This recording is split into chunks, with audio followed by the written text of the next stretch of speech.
Welcome to math class, where today we're going to learn about when you should and when you shouldn't try to add 2 to your current total. So thanks for attending, as today we'll have a Big Ten football game in the meantime, with Penn State hosting Rutgers on Senior Day. So thank you for tuning in and listening to my College Football Rutgers at Penn State live watch long reactions, live right here on YouTube. As always, I'm your host, Encyclopedia Sports, Cohen Luke 96. Be sure to like, follow, and subscribe on social media. Links in the description below. That's Facebook, Twitter, Instagram. Hit the red subscribe button, notification bell next to it as well. Live right here on YouTube to stay up to date. Thumbs up button if you're hoping for a blue and white win today. Share hashtag college football, hashtag Rutgers, hashtag Penn State. Chat questions and comments, super chat, super stickers, super likes, super thanks, always greatly appreciated. As always, this video is powered by Rogue Energy, HopeKThrifts, and Dead and Hungry, and we'll get into those a little bit later on. But yeah, I know, another noon game for Penn State here today. Most in a single season for the Nittany Lions in 20 years, dating back to 2003. But it is, in fact, Senior Day for the Blue and White, so thank you to the falling seniors, as the game today will, in fact, be on FS1 with NASCARs and the favorite Miami Dolphin announcer and Chris Myers, along with the former Buckeye and Robert Smith, on the call as Big Noon at kickoff on Fox and FS1 wraps up. We'll have kickoff coming up momentarily, but once again, it is Senior Day for Penn State, so thank you to the following seniors: Hakeem Beamon, Dante Cephas, Nick Dawkins, Johnny Dixon, Devon Ellies, Keaton Ellis, Olu Foshnu, Alex Felkins, Daquan Hardy, Adisa Isaac, Golden Israel, Curtis Jacobs, Theo Johnson, Keandre Lambert-Smith, Malik Mega, Hunter Norzad, Trey Potts, Tank Smith, Mason Stahl, Riley Thompson, Ibrahim Traoré, Caden Wallace, Tyler Warren, Jake Wilson, and Sal Wormley, as they'll be playing for the final time inside of Beaver Stadium today against the 6-4 Rutgers Scarlet Knights, led by Greg Schiano, who has his program in a second stint at the helm. Of course, remember, he was head coach from 2001 until he left for the NFL. After the 11 season, was in the league for a few years, had to work his way back up as an assistant, and then got the Rutgers job once again at the end of the 19 season, going into the 20 campaign with the shortened conference-only 9-game schedule during the COVID season that the Big Ten had. But Greg Schiano has Rutgers arguably playing their best football since, the end of his first tenure, which ultimately, of course, got him the NFL gig with Tampa Bay Buccaneers. That didn't work out too great. But now he's back at the helm, and Rutgers is 6-4. This ain't, no cakewalk today for Penn State. Even though they do officially own the all-time leading series, officially 31-2 all time, with Rutgers wins coming in 1918 and 1988. Penn State averaging 31 points a game against Rutgers in those previous 33 matchups. Whereas Rutgers, they only averaged 12 points a game all time against Penn State, and only 5 versus the Nittany Lions since 2014 when they joined the Big Ten. 4 all-time shutouts, as they actually come off of one last week at Iowa. Rutgers, once again, they're 6-4. 4 losses being to Michigan, Wisconsin, Ohio State, and Iowa. But they're going to play Penn State tough today, no doubt about it. We'll see how Penn State plays on the flip side as we go to Beaver Stadium, live right here in Happy Valley. Rutgers Penn State about to kick off on FS1, so thanks for tuning in and listening. However, Rutgers hasn't scored a touchdown at Penn State inside of Beaver Stadium since 1994. Okay? That was Penn State's first year in the Big Ten. Make that second, and they won the Rose Bowl. Should have won the national championship. But, yeah, we'll see how Penn State plays today. Of course, coming off of a loss last week against Michigan, 24-15. Of course, having some fun at the start with math and, whether you should or shouldn't go for 2. But Penn State on Sunday fired offense coordinator Mike Yurcich. So as they just, brought up on the broadcast, today's interim offense coordinator, at least for the rest of the season, will be Jawan Sider and Ty Howell. So we'll see, what's the same, what's different, so on and so forth. But I'm expecting, as Penn State is a 20.5 point favorite over under set 40.5. No, it's not a loss season, because if they win out, they'll still probably be in a New Year's Six bowl game, depending on what else happens in college football.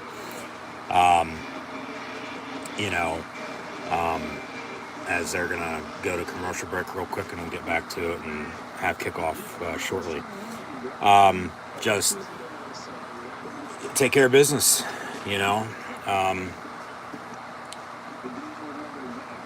It's going to be close, I think, in the first half. Rutgers is going to play them tough. They normally do. Of course, Greg Schiano was an assistant at Penn State back in the early 90s under Joe Paterno before he, of course, got the Rutgers gig the first time around. So he can remember, at least I would think, hope so. Maybe not, though, because we've been on the wrong side of it, then. But, the last time Rutgers scored a touchdown at Penn State inside of Beaver Stadium was 1994. So, that's a little hard to believe, but it's true. Like I said, they're in 33 all-time meetings dating back over 100 years. They've only averaged 12 points a game. 5 since joining the Big Ten. So, can Penn State's defense get off the field? Can they be balanced and consistent offensively? I think they're going to have to stop the run and make them throw, in order to have the best chance to win. As you would think they should, in the long run anyway, but that's why they play games. They don't sign on paper, sign on the field. So we'll see what gives. As always, I'm sure something will. But it's not going to be no cakewalk. Rutgers is good. They're better this year than they have been in the past. However, Penn State hasn't lost on November the 18th today's current date since 1922. It's 101 years ago, folks, when they lost officially 7-6 to Penn. And they haven't lost on senior day since 2015. So Rutgers on to kick off in their road whites, but with black pants and rather than the Rutgers red helmet, they're going with a blackout look. And we'll have a touchback on the opening kickoff, first and 10 line from the 25-yard line. So right to left, Crush Delvin Screen Nerd on dial, and thanks for tuning in and listening. Penn State hasn't lost on senior day since 2015. Since Joe Paterno took over in 1966 to Bill O'Brien and James Franklin, officially 44-13 on senior day since 57 years ago, 1966. And they're 315-81 all-time inside of Beaver Stadium, so give me a hell yeah for 316 to send these seniors out with a win and a potential middle finger and a stunner to the Rutgers Scarlet Knights. So that first down play is a pass into the flat near side to the tight end. So they're going to continue to, get them involved, which is a good sign, but it starts up front, got to be able to run the football. So fat man Katron Allen gets the give on 2nd and 7 for about 2, so they got a 3rd and 5 coming up here. So, can they be balanced? Can they be consistent offensively? Can they run the football, especially run the football when they need to late in the game? Of course, not turn the ball over, but force turnovers defensively. They're plus 15, which is still number 1 in all of the nation and all of college football. So 3rd and 5, can they convert? Can they get a first down? Can they do the sticks? Can they build up some momentum, have some rhythm, be consistent? Move forward. Aller looking to throw down the middle, high, incomplete, but he had a man behind the intended target, looked like, who also dropped it, so it still falls incomplete. They'll go 3 and out to begin the game here and have to punt. Wasn't a bad play call. They just got executed. Looked like it was intended for Cephas, right through his hands, but then lucky Tyler Warren's right behind him, but he dropped it too. So incomplete, 4th down, and Thompson from FAU, Florida Atlantic, on to boom it away, and Rutgers will have a 1st and 10 about the 22-yard line. So, can this defense stop the run? Can they make Rutgers throw in order to win? I think special teams today could be huge. But then it's pressure in the turnovers. It's capitalizing off turnovers. Once again, Penn State plus 15 in the turnover margin this season, which is number 1 in the nation. We woke up this morning, of course, hoping for a Penn State win.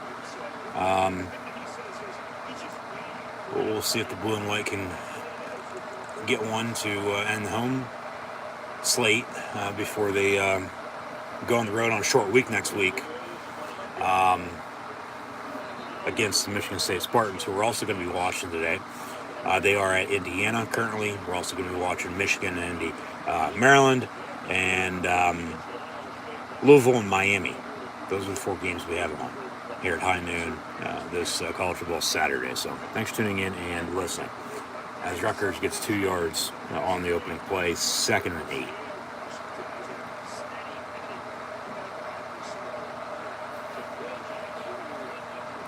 And they'll start out of the gun.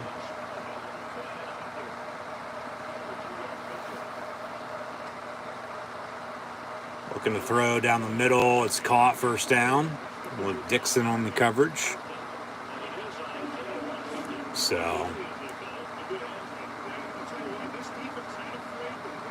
Penn State's defense is stout, but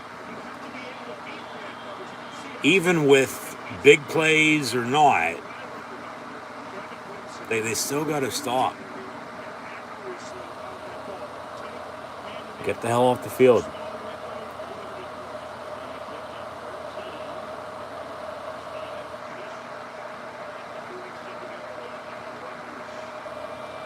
So Rutgers will run a draw about a yard or so up the middle between the tackles, and Zane Durant brings them down.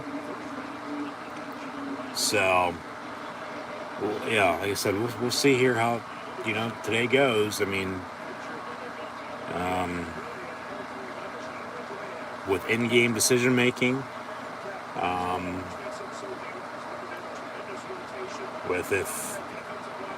Like I said, I feel like it's going to be a close game, at least in the first half. Even into the late third, early fourth quarter. Penn State's 8-0 though, at 8-2 when they lead at the end of the third. So 2nd and 9, tackles were lost in the backfield. So of course, Rutgers a couple plays, gets a first down. Now Penn State's stopping them. So can they hold? Can they get off the field? Can they get the offensive ball back? Maybe some good field position. Play off of that. We'll see. I mean, offense went 3 and out, but for a full game with the way it is moving forward, if change had to be made, change had to be made. Handoff on the run, and they give up a first down. Jesus Christ. So this defense they're not breaking, but they're getting bent here early on. So Rutgers, they're going to hope to have Penn State right where they want them at. Shiano knows how to coach football. He does. Of course, he learned from the best. But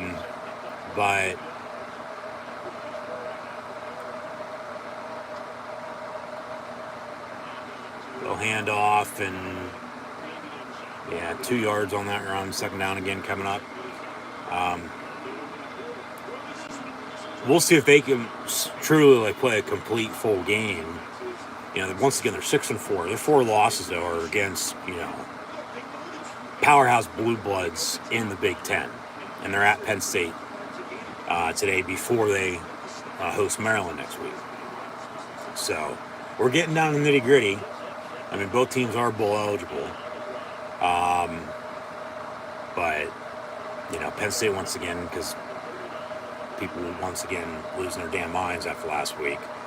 As if the fucking sky is falling when it's not. There's still a lot of football to be played. Just in college football, no doubt about it. 2 losses is the death of you for the year. That should change next year. They give another first down in the meantime. But, it's not a lost season. If once again you went out, you take care of business, you're still going to be right there in the thick of it at the end of the season, potentially, depending on what else happens, going to a New Year's Six bowl game, which is a successful season. I mean, look at Rutgers. They're 6-4. They have 6 wins. They're going to a bowl game. From where they've been, that's a success. Of course, you want it to be better, but you just got to take it as it comes, and it is what it is. You learn to live with it. As much as, if it's frustrating, at the end of the day, once again, just is what it is. 2nd and 7 from the 20, so they're marching on downfield, making it look easy. Another quarterback keeper. Who's that? Carter. Abdul Carter making a tackle right there at the line of scrimmage. He's had, I've thought, sort of a quiet season. I mean, he's made plays, but they really,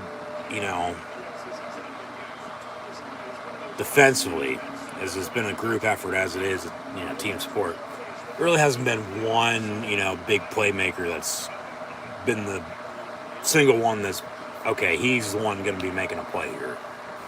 It's like, okay, well, who is it going to be? Because, just how it's been. And Rutgers is, Jesus Christ, inside the 10-yard line, 1st and goal. I mean, just with ease, moving forward. And it starts up front. I mean, they're blocking well. Penn State, they've had their chances to get the fuck off the field, but they can't. So is Rutgers going to score their first touchdown inside of Beaver Stadium at Penn State for the first time since 1994 here early on today? We're about to find out. First and goal from the 8-yard line.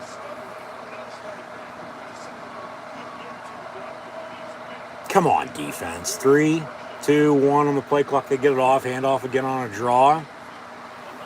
About a yard or so. I mean, and they've done it for the most part on the ground. I mean, there's been a couple throws, for decent yardage. But like I had said, I feel like if they can stop the run and make them throw today, that gives them their best chance to win. Seemingly, from the start here, they can't even fucking do either. So, I get it's early. It's another noon game. But I don't care what time the game is. I don't care where the game's being played at. You better show the hell up. But another slow start here. And, they're going to have to rely on this defense. Of course, offense going to have to make some plays. Quarterback draw down to the 1-yard line, 3rd and goal. And got a flag on the play, 6:01 to play in the first quarter. So, yeah, we'll see how it shakes out. I think we might have a hold. Yeah, holding on Rutgers. 10 yards, I'll replay down. So 2nd and goal, but the ball's going to be spotted back out round past 15-yard line. So it looks like.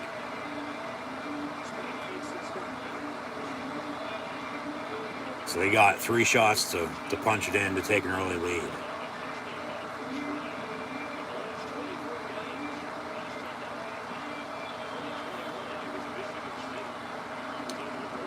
From the 17, officially, 2nd and goal.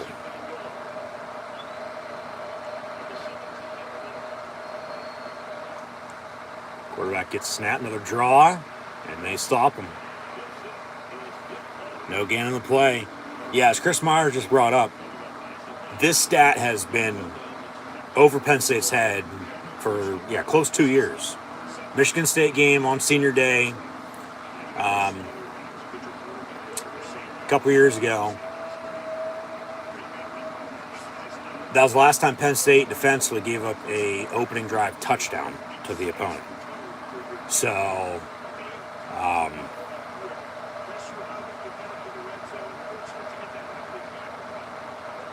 course, that game was in the snow. Sparty went on to the Peach Bowl to play Pitt. Pass, incomplete, 4th and goal. They're going to have to kick a field goal. So,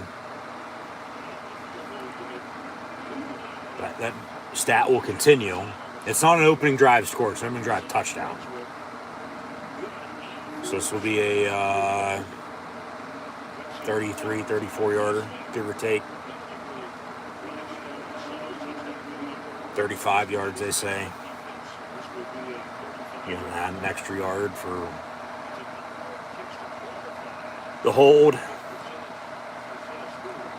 So Rutgers with a good opening drive and a field goal to show for it. 3-0 Scarlet Knights on top of Penn State here, under 5 to play in the opening quarter. So they're controlling the clock to begin with. I mean, Penn State went 3 plays and 5 yards and a punt. Rutgers, a good 75 yards, but a penalty cost them. And then they can't punch it in afterwards, and they got to settle for 3, but they took up time early on. So, Penn State's going to have to wake the hell up. Something I almost, didn't do this morning either. Hence the audio only live watch long reactions here today. Of course, still woke up this morning hoping for a Penn State win. Against Gandolfini's alma mater. But, we'll see if they can put them in their place, whack them, if you will.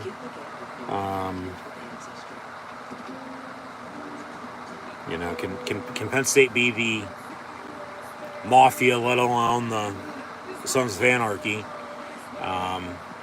and just outsmart Rutgers.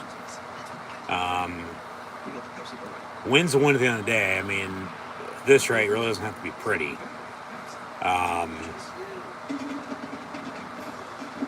So we'll see what gives. I saw Dylan Dreyer saying the weather, as I could tell you that myself, live right here in Happy Valley. Yeah, it's about mid 40s. Sun is shining though, so back-to-back home games to end the home slate this season with some good weather compared to earlier this season. Midway point there with some rain, but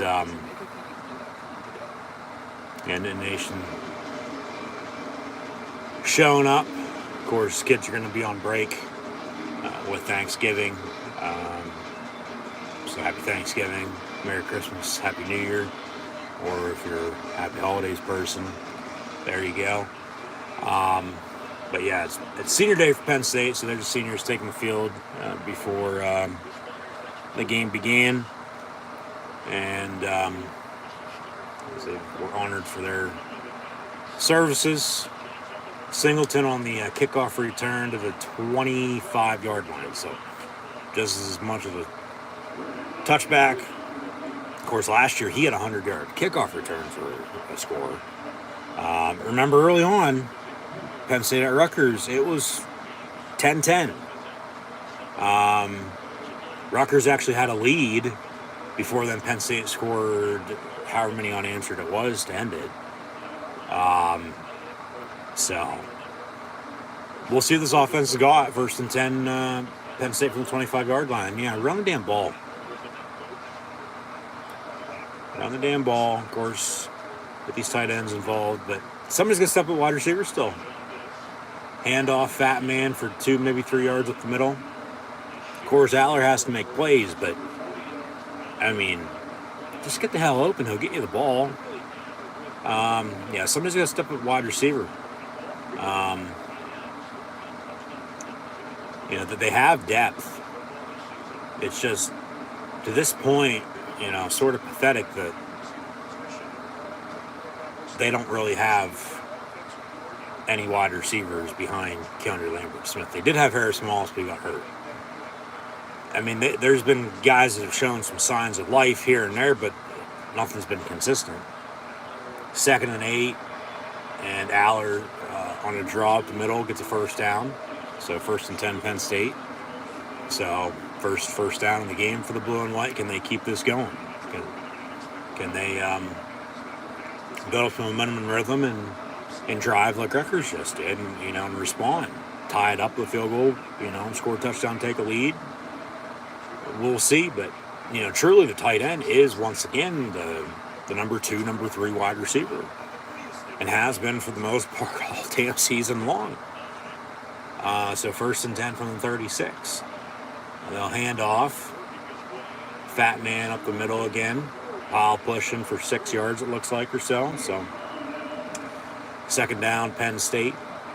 So, yeah, we'll see here. Can they keep it going? They're going to have to take a shot before too long. I mean, been saying that all season long, though, and not really. But then even when they do, they still can't even execute it. Like they just got to click on all cylinders. So 2nd and 5, fake the run, roll out on a play action, incomplete. This pass was thrown into the ground. 10 for Theo Johnson, 3rd and 5. So we'll see what they do now. Had a 3rd and 5 on the opening drive and then had to punt. Got a 3rd and 5 now. The Rutgers going to get up the field defensively and then work some more clock and get another good drive going and tack on their lead here early. We'll see. Or is Penn State going to get another first down, keep this drive going out towards midfield, and then answer. 3rd and 5. Aller going to step up, dump it off. It's caught. First down, Penn State. Theo Johnson gets about 7 yards or so. So, yeah, take what the defense gives you. I mean, nobody's open, but he sort of boxed out his defender and got open. And Aller was looking to run it, seemed like, because nobody was open, let alone throw it away. But it's a good first down. They do. So now Aller lined up the bottom of your screen with Boker Buellin at quarterback. And I'd be surprised if he throws. Yeah, they'll run for Buell on a quarterback draw up the middle for 4 yards. As they had both running backs in on that play as well with Singleton and Allen. So 9 will come out now, and in comes Drew Aller. So 2nd down and about 6. Yeah. Can they just keep it going? You don't want to stall.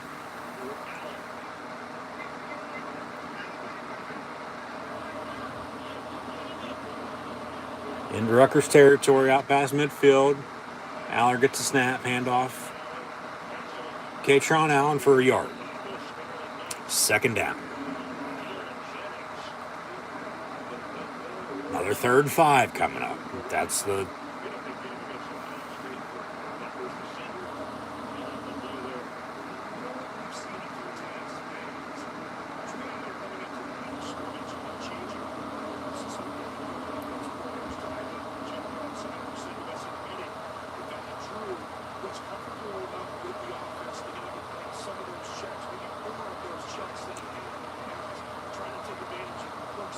That's been the play thus far. 3rd and 5. Can they convert again? Aller over the middle, complete. Liam Clifford to the 32-yard line. All right, the little red dog gets the first down. Woof, woof. And that should do it for the first quarter. Penn State going to trail at the end of 1 here today. 3-0 at home against Rutgers on Senior Day. So they'll switch ends. And we'll get back to the action shortly, but Penn State's knocking on the door. They're looking to respond, tied up a field goal, score a touchdown, take a lead. So we'll see what happens when we get back to it. So once again, thanks for tuning in and listening. As always, once again, I'm your host, Encyclopedia Sports, Cool and Luke 96. Be sure to like, follow, and subscribe on social media. Links in the description below. It's Facebook, Twitter, Instagram. Hit the red subscribe button, notification button next to it, live or here on YouTube as well to stay up to date. Thumbs up button, share hashtag college football, hashtag Rutgers, hashtag Penn State, chat questions and comments, super chat, super sticker, super like, super thanks, always greatly appreciated. As this video is powered by Rogue Energy, HopeKThrifts, and the novel written by Nathan D. Mitchell, Dead and Hungry. First off with Rogue Energy. Be sure to get your favorite energy and hydration flavors in can or tub form, shakers and Rogue Energy merch at the link in the description below. Be sure to use the code Luke, that's L-U-K-E, Luke123 for 10% off. HopeKThrifts, secondhand resale shop that focuses on staying in the environment in a cheap and fashionable way. As most items are $20 or less, and include brands like American Eagle, Converse, Free People, and Shein, among others.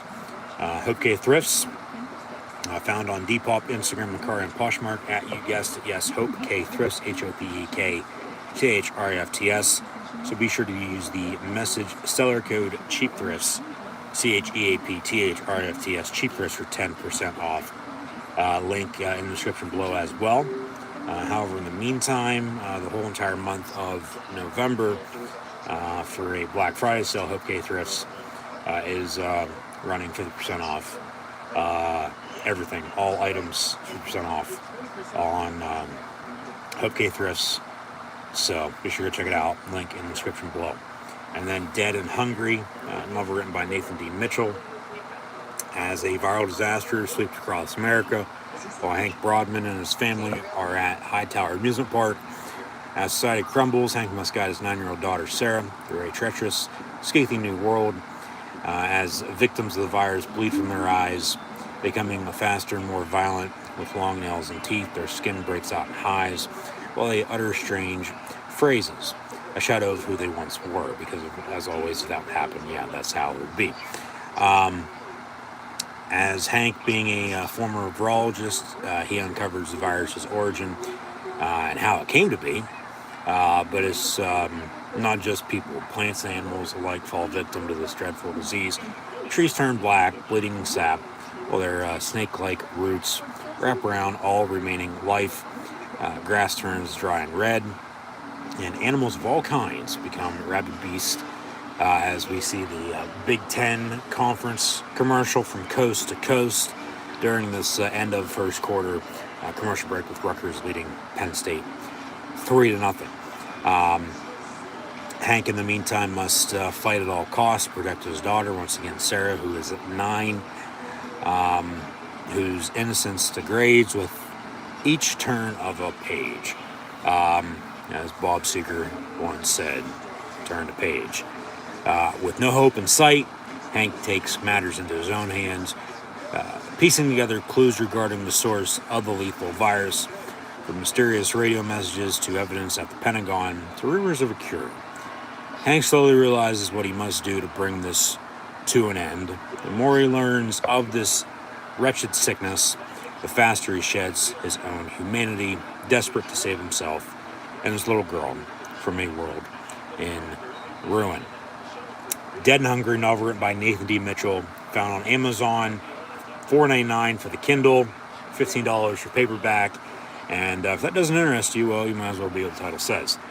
Meantime, 1st and 10, Penn State begin the second quarter, down 3, ball 32-yard line. Aller out of the gun, gets snap, looking to throw, going deep far side, into the end zone. Cephas, incomplete. Second and 10, excuse me. Would have been a 1st and goal if he would have, caught it inside the 10 at some point, but then dropped it in the end zone. Good coverage by Rutgers, got to give him credit. I mean, a one-on-one deep shot. Yeah. So, second down. See what we do here. Right. Run it. Get themselves some manageable situation. Yeah, quarterback drop the middle. And he gets 11 yards and 1st down. So, move the sticks. Keep it going.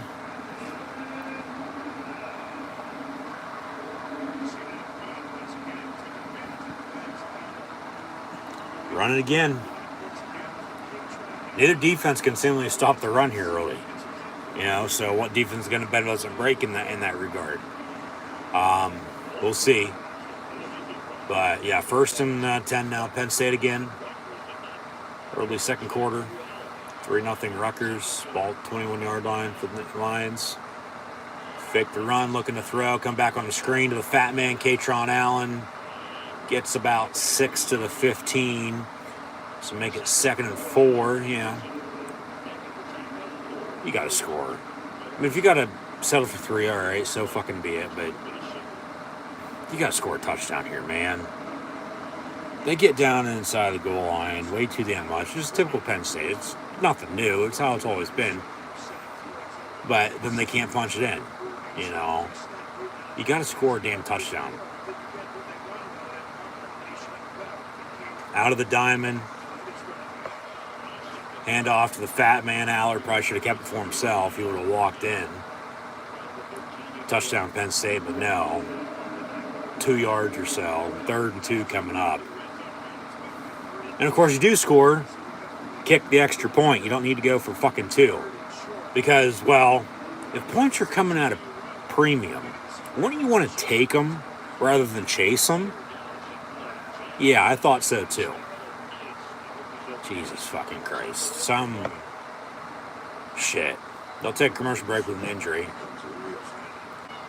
But yeah, James Franklin at the post-game press conference last week said, well, in response to why'd you go for 2, the 2 times you did when you didn't need to, especially early on, let alone late in the game when you're down 9. You still go for 2. You don't get it. You're still down 9. That's a 2-score game, folks. Kick the extra point. You're down 8. It's a 1-score game. You still got to get the onside kick that they kicked but didn't get. Score, go for 2 to tie it. You know, of course, the first one was right before halftime. It was 14-9, and went for 2. Didn't get it to make it, 3-point deficit. It's like, okay, be down 4. Because then if you score like you did, they have their field goal, they score again, and you score again, you're only down 7. They put the pressure on themselves way too damn much last week. And it's always the big game, for Penn State. And then the in-game decision-making is what bites them. But yeah, he said, well, they thought points were coming at a premium. Well, don't you think, once again, you take them then, not chase them? Like, just fucking asinine.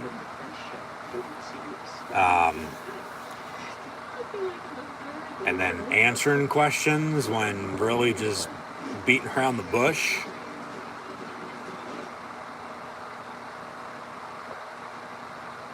Like I've said with the media, if they'd want to, they very easily could run his ass out of town.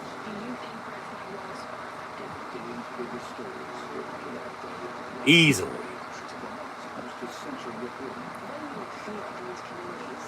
But we're not getting into that discussion. We're not. I've said my piece about the past. And now, once again, is not the time nor the place.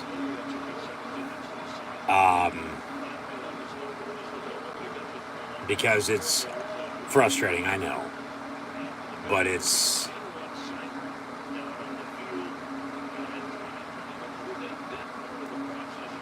been consistent, yes, losing to certain opponents, but then it's still, yeah, can they get over that hump for one, but they're still in a good spot. Because the thing I always come back to is, well, it could be a hell of a lot worse. Because you don't know what you got until it's gone. So, you just got to live with it. And like I said, if they wanted to make a move with, you want to name this person or that person, that time's come and gone. That's got to recycle itself now. And then once it comes back around, then, potentially there's a discussion to be had then. But depending on what happens in the meantime. 1st and goal, Penn State from the 9. They'll run a drop in the middle of the fat man to the 5-yard line. 2nd and goal, as they got a first down to that 1st and goal on a pass near side. So, 2nd and goal now, Penn State from the 5-yard line. But we'll see if they can punch it in, or they're going to set up for 3.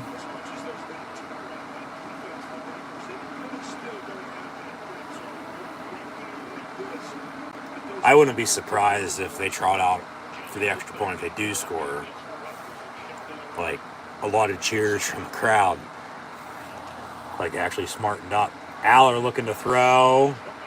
Back of the end zone, incomplete. Penalties coming flying. Yeah, it's going to be a defensive pass interference on Rutgers. In the end zone, so the ball will be spotted.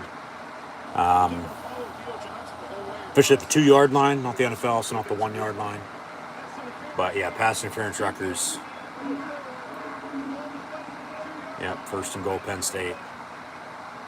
So it's like a 5-yard penalty. Saw flags come from every ref on that. I mean, he was holding the whole fucking way. And then tackled him before he caught the ball. That was incomplete because he tackled. So 1st and goal, Penn State now from the 2 out of the diamond. Can they punch it in? They'll run it again with the fat man. And no, fat man, touchdown Penn State. Katron Allen for 6. kick the fucking extra point. Don't be fucking chasing it. Don't go for 2.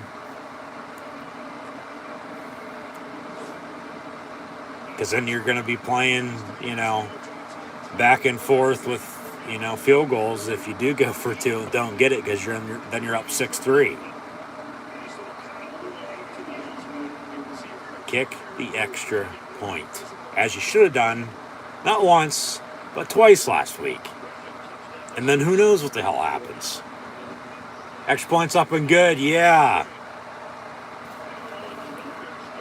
Let me talk to you. Penn State leads 7-3 now on top of Rutgers. With about, 11 and a half to play? Yeah, 11:36 to play in the first half.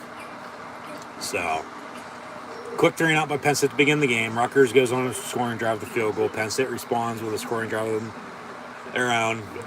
Touchdown. So, now, with a lead, can the defense make stops? Can they stop the run? Can they get them off the field? Turnovers. Can they force? Can they capitalize? Can they just find a way to win this game? It's senior day for one, but as I said, at 8-2, you're hosting Rutgers Day. You go to Michigan State next week. Of course, it'll be at Michigan State, but neutral site in Detroit, Ford Field, on a short week. Next Friday night on Black Friday. So you should, of course, tune in then. But can you take care of business? Can you win out, get another 10-2, mark on the season with a New Year's Six bowl game potentially, and finish strong and then momentum into next season? As today will be the final time Penn State is playing inside of Beaver Stadium, of course, other than the blue and white game next spring, of course, renovations will be beginning shortly, I might add, as well. They'll begin with the winterization process after today, in case they would have the chance to host a college football playoff game next season, with the weather being the weather, especially in central Pennsylvania, into late fall, early winter, November, December. But yeah, this will be the final Penn State home game, not counting the blue and white game, which will be seemingly April. We'll pull up the calendar.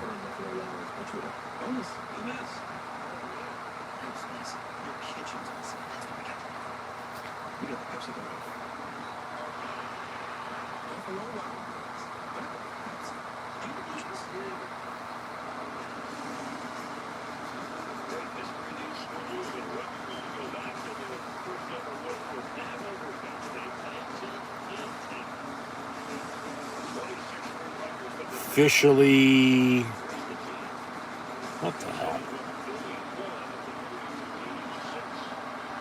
As we're halfway there, playing some Bon Jovi against his state school, as we were all born in the USA. Of course, Rutgers is the birthplace of college football. But yeah, 34th all-time meeting, as mentioned earlier. Penn State leads the series 31-2. Rutgers only has 2 wins ever, 1918, 1988. Penn State hasn't lost on this day since 1922, 7-6 against Penn. No, but it should be April 13th for the blue-white game, because there's the stat. Last touchdown at Penn State for Rutgers, 1994. WWE WrestleMania is going to be in Philadelphia early April. Yeah, Penn State blue-white game should be April 13th, because the Olympic trials for wrestling are at the Bryce Jordan Center the following weekend. And then Luke Combs is playing inside of Beaver Stadium at the end of April. So Penn State playing inside of Beaver Stadium today for the final time, other than blue-white game once again, until they host Bowling Green week 2 next season in 2024, September the 7th officially, as they'll begin at West Virginia a week beforehand to begin next year in the first season of the new 12-team college football playoff. That, once again, with Penn State, they're right there at 12 again in the rankings. They only dropped one spot after the loss last week. But second in the yard, fumble, Penn State has it. So there's a turnover I was talking about. Can they capitalize off of it now? 10:49 to play in the half. I don't know how that turned into a pile. He was easily on it, recovered it. Then Dennis Sutton off the edge, stared the quarterback down. And then the quarterback just in the meantime dropped the ball as they were going to run an option. And yeah, Dennis Sutton and can't make out the other number and who else was there, but Penn State recovers. So 1st and 10, blue and white. Short field after turnover they forced. Can they capitalize off of it offensively? Field goal I'll take. Go up 10-3. You're up one score. Touchdown would even be better. Up 11 at 2 scores with a touchdown of 2 point. A field goal for Rutgers to tie it. Over the middle, caught. First down, Penn State inside the 10-yard line. Tight end Tyler Warren down to the 8-yard line. 1st and goal, Penn State. So one play, they're knocking on the door after a turnover. But yeah, can they just find a way to win this game? So the seniors out with a win. They haven't lost on Senior Day once again since 2015. That was Franklin's second year. He's in year 10 now. 1st and goal. Out of the diamond, they'll run it again. And up the middle goes Singleton to the 3. 2nd and goal. Punch it in.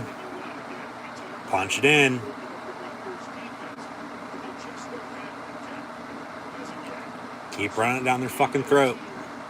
Because neither team can really stop the run once again. We'll pull up some stats here in a minute. So stay tuned for those.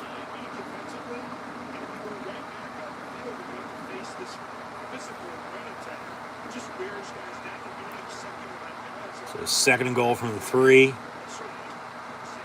And they'll run it again. Singleton gets hit right at the line of scrimmage. No gain on the play. 3rd and goal. Now what do you do? Nothing tricky, but they might throw here, whether it be a slant or a fade. I hate fades. Fucking hate them. 3rd and goal.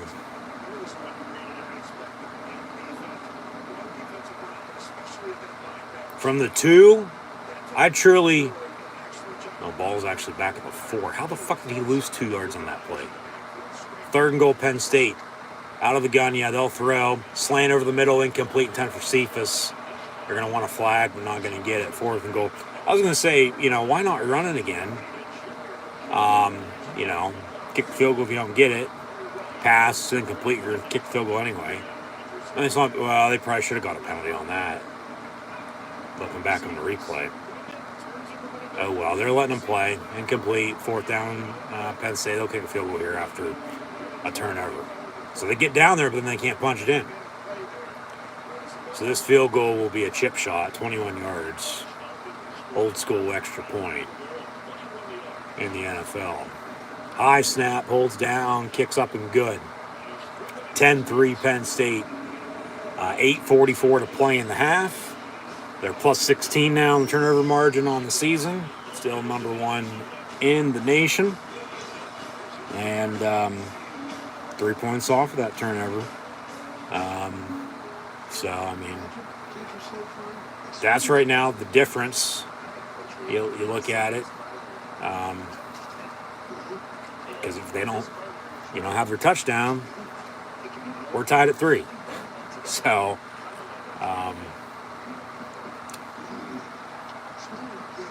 Michigan with another score. They're up 14-3 at Maryland. Also watching Penn State's next opponent.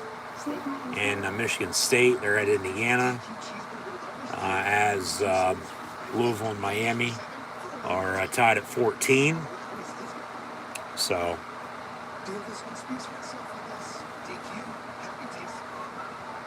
yeah, Penn State with a 10-3 lead now. Can they keep it going? Can they hold it? You know, it gets early, so a lot of football to be played, but just can you take care of business, please and thank you. You know, one thing at a time, for one, but just play smart. You know, truly, just play smart. Don't do anything stupid. Don't put the pressure on yourself. Put the pressure on them. Make them have to, you know, make the plays to beat you. That's what I said. If you're going to stop the run, make them throw. That probably gives you your best chance to win the day.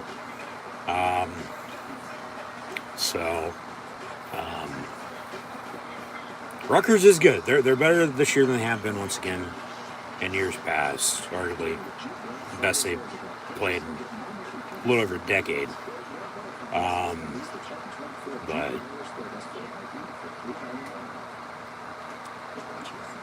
yeah, we'll see what happens. I mean, the offense early, you know, looking the same. I mean,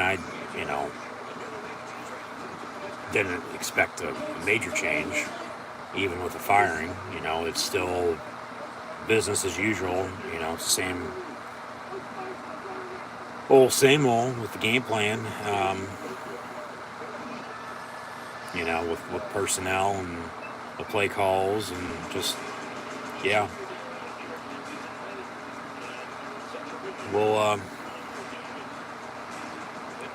We'll see here.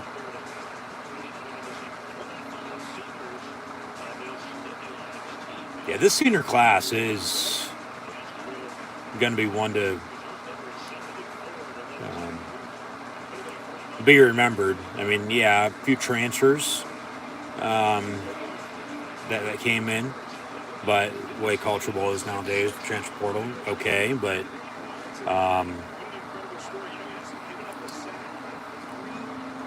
you go through the list as I read them off earlier.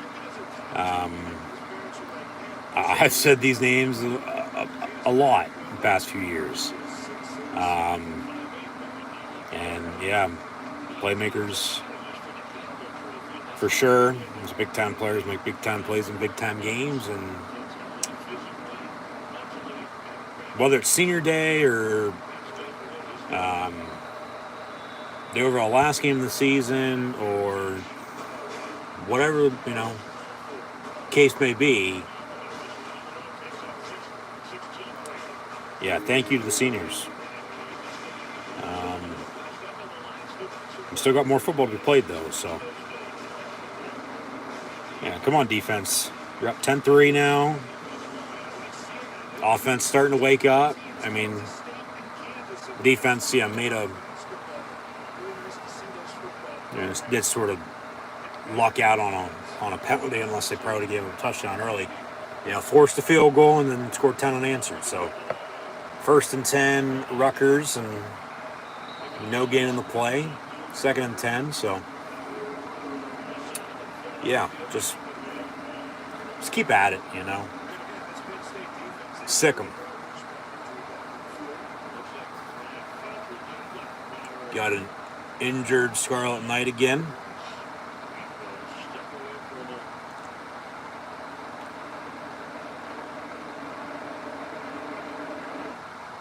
And they'll take another commercial break, so we'll get back to the action shortly. Michigan just blocked a punt. Flag on the play because they kicked it out of bounds. Maryland did. Rather than give up a touchdown, they gave up the safety, so it's 16-3. Michigan State 7, Indiana nothing, and like I said, Louisville and Miami tied at 14. Those are, in fact, the 4 games we're currently watching here at high noon this college football Saturday. So once again, thanks for tuning in and listening. As if this loads, we'll pull up some stats and scores, see what else is going on in college football today. We'll preview what's to come still, along with next week. and go from there. So, 10-3 Penn State. 8 minutes to play in the half. Gavin Wimsett, 2 of 3, 29 yards passing. Also leads the team in rushing with 32 yards. 8 of 18 for Monagai. And then Drew Aller, 5 of 9, 54 yards. The fat man with Penn State's touchdown on 8 carries, 22 yards. Aller, 2 of 20. Singleton, 2 carries, 5 yards. And then Tyler Warren, a catch for 23. Clifford, catch for 15. I mean, at least they know the tight ends are like their number 1, 2, and 3 receivers at this point. Theo Johnson also has 10 yards receiving on 2 catches. Katron 1 of 6 out of the backfield. Of course, tonight Dennis Sutton has a fumble recovery. They get a field goal off of it. 21 yards from Alex Falcon. So 10-3 Penn State here as we near halftime. And we'll get back to the action shortly. So once again, thanks for tuning in. They've been taking injury timeouts for Rutgers players, so hopefully they're okay. They won't seem to get hurt, but see this defense can make a stop. As they've entered the jungle. And it's all fun and games until somebody loses an eye. Come on, defense.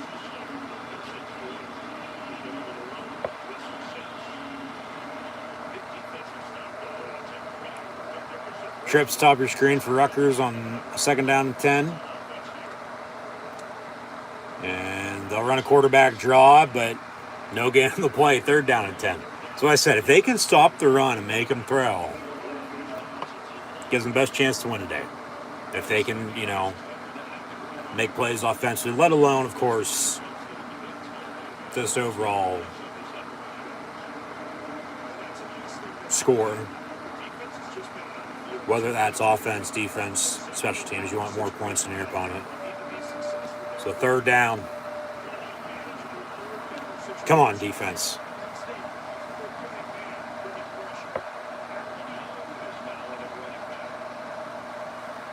And a quarterback keeper, 4th down. We'll see if they go for it. They'll probably punt. But it's 4th and 2. And we got a whistle. Rutgers injury. Jesus Christ. They're going to take another commercial break. Hopefully he's okay. Of course, no one wants to see him get hurt. But when it becomes a fucking trend, don't want to speculate either. But, are they just gassed? Are they cramping up? Are they this, that, a little bit of this or that as well? Everything.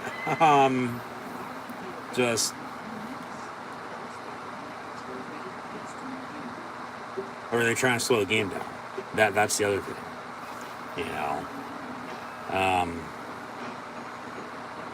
Normally it's the defense doing that, not the fucking offense, though. So,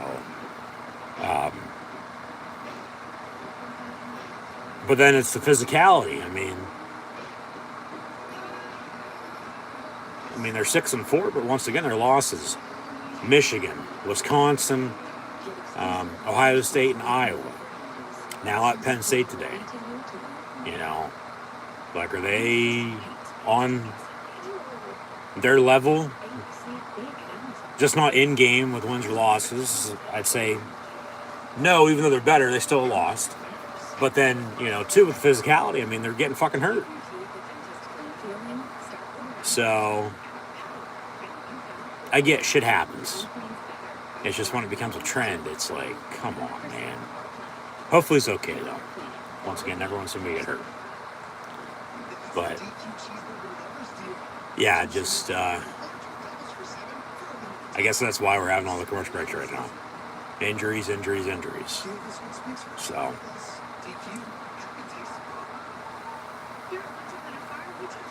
get back to it shortly. As mentioned, yeah, Michigan leading Maryland 16-3. Michigan State leading Indiana 7-0, and Louisville and Miami tied at 14. It's the SEC week in which they have a tune-up game before rivalry week. Alabama shutting out Chattanooga early second quarter, 28-0. Ole Miss 7-0 on top of Louisiana Monroe. Oklahoma 14-7 at BYU. Tulane 14-0 at Florida Atlantic. Army's beating Coastal Carolina 14-7. Mississippi State 13-7 on top of Southern Miss. Northwestern up 6, maybe 12, 13, 14, nothing it looks like. Texas A&M fired Jimbo Fisher. They're tied with Abilene Christian 7 apiece. UConn 17-0 leading Sacred Heart. Navy 7-0 on top of East Carolina, and SMU and Memphis 13-10 for the Mustangs, as the Scarlet Knights on 4th and yard will go for it. 4th and long one, almost 2. But they'll go for it from their own fucking 33-yard line. Penn State almost jumped off sides, but they get Rutgers to flinch for a false start unless they say encroachment leading to a false start, you know.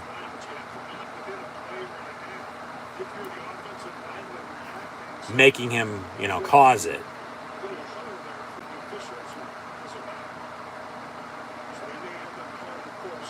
False start Rutgers, 4th and 6. They definitely got a punt now. Yeah. Shauna's just staring down the ref. Yeah, Penn State almost jumped. And they didn't, and then they flinched. So, I mean, you could have called that either way. You could have. They say false start, though. So, 5 yards, 4th and 6. And Rutgers on the punt, so Daquan Hardy on his senior day from Penn Hills, back deep to receive. Maybe some good field position. Ooh, they almost blocked it. They got something of it. It went out of bounds about the 40-yard line or so.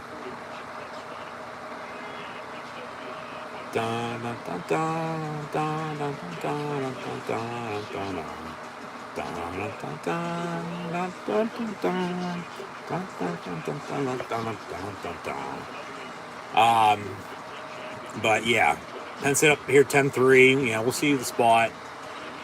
It might have got something off of that. I mean, unless he just fucking shanking it in the meantime. So, 1st and 10, Penn State. At the own 35-yard line, is that right?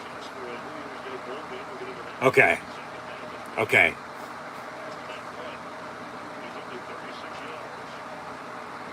So, 1st and 10, Penn State from the 35-yard line. Hand off again. 2, maybe 3 yards.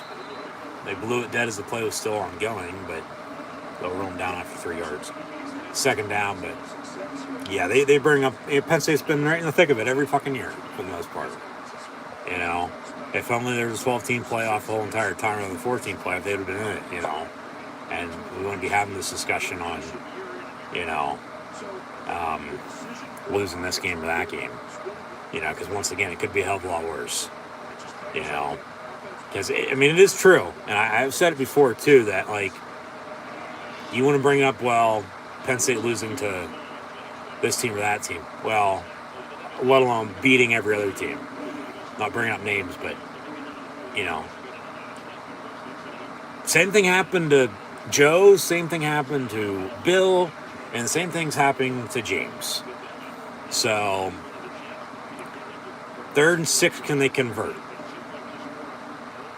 You know, they've been right there. They're so close, yet so far away still. 3rd and 6 from the 39.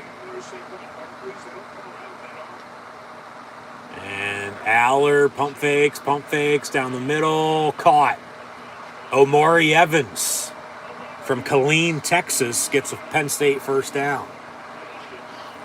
Been waiting for him all fucking season to step the hell up. So 1st and 10 for the blue and white.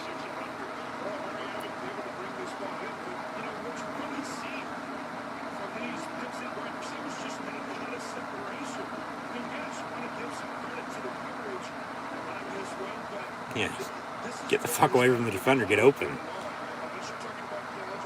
So 1st and 10. There was a report this past week. I'll get to it in a minute. 1st and 10, Penn State, handoff. 2, maybe 3 yards up the middle. Ball's out. Rutgers says they have it. But was he down?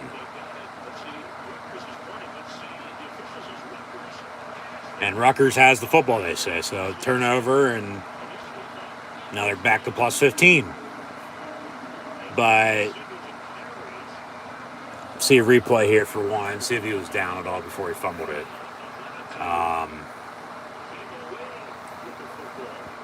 Rutgers has it. 1st and 10, Scarlet Knights, for what it's worth for the time being. They might think about it and hopefully tell us something good.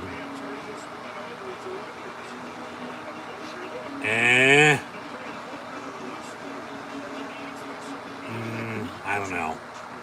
We'll see. That's close. Of course, you have to find this bit of evidence to return it. They might have that. They might not. It probably won't.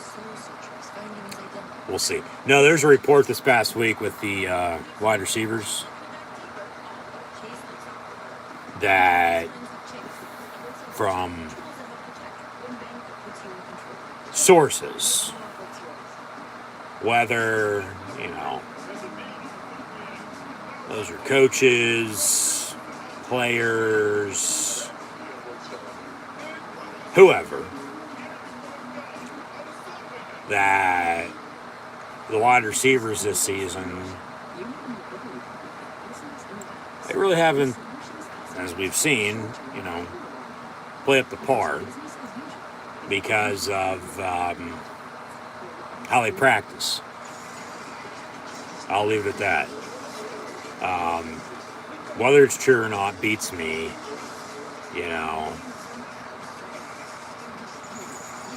Nowadays, you don't know what to fucking believe here and there.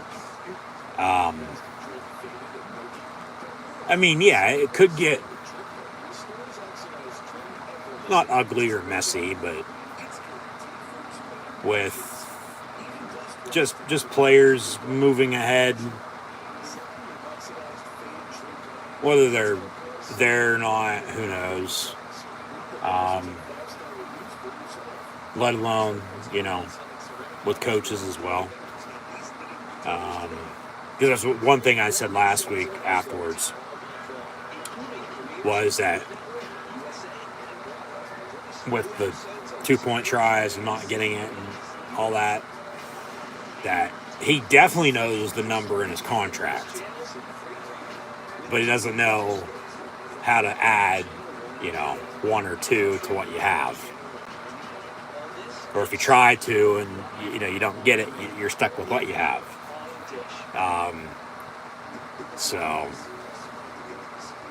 But if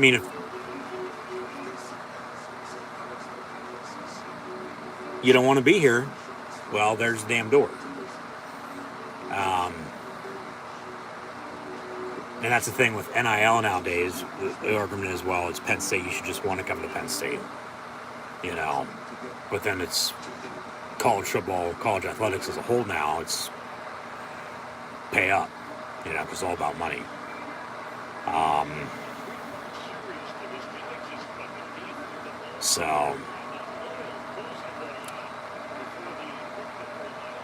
Because that's the thing with Franklin as well, as it will be a turnover. Fumble, Penn State, Rutgers ball, 1st and 10 at the 36-yard line. So Penn State had a drive going and they turn it over. Up 10-3, but now we'll see if the defense can make a stop, get the ball back. We'll see how much time's left, but, some timeouts before halftime.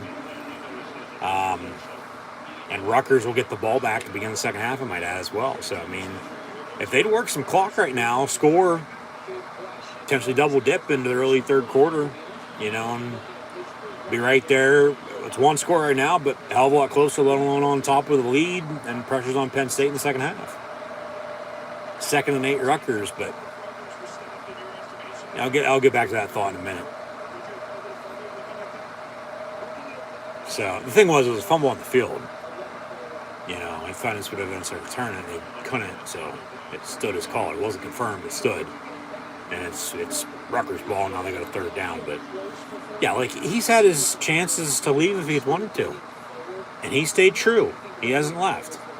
And now we're even cycling back through again with that schools wanted them before, that they're opening up again. So the thing about it will be, well, does he work his way into another contract extension? Because then it's, afraid he's going to leave and you pay up. And then, you're stuck.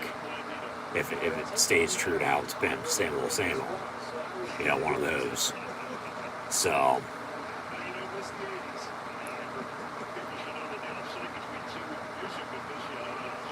another fucking commercial break. What the fuck?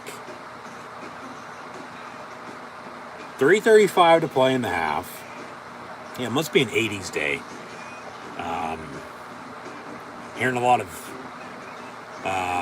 80s music today, with the commercials, with going to commercial, with coming back from commercial with Fox. And, well, you'd make my dreams come true with a Penn State win today. I can guarantee you that.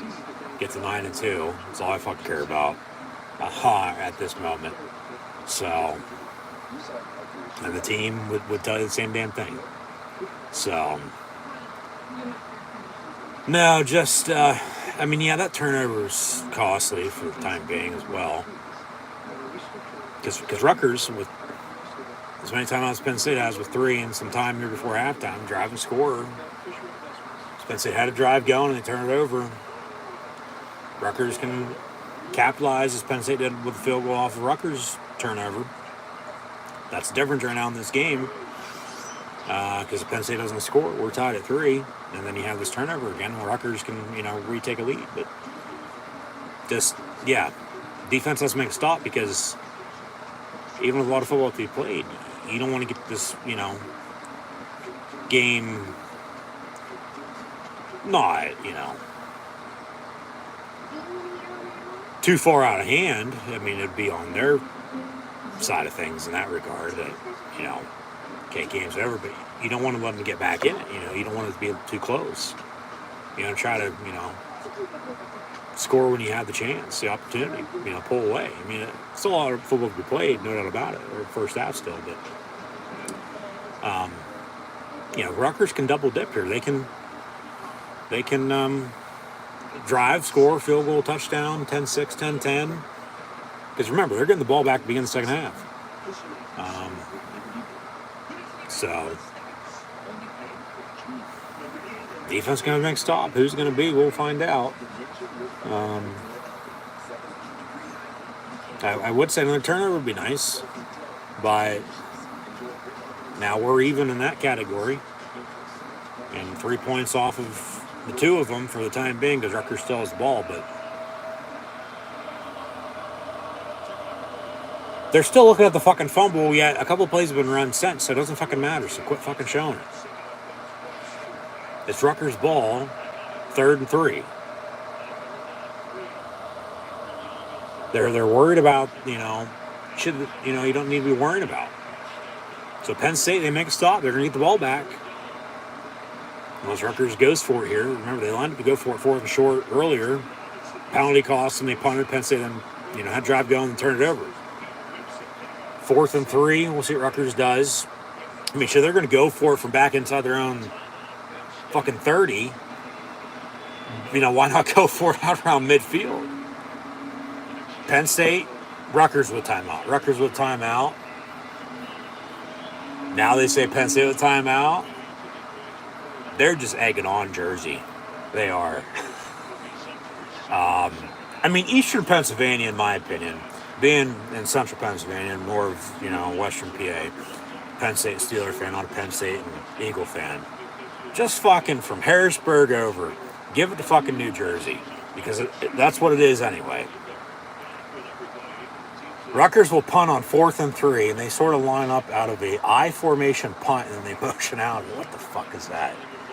So Penn State called a timeout, stop the clock with 3:17 to play.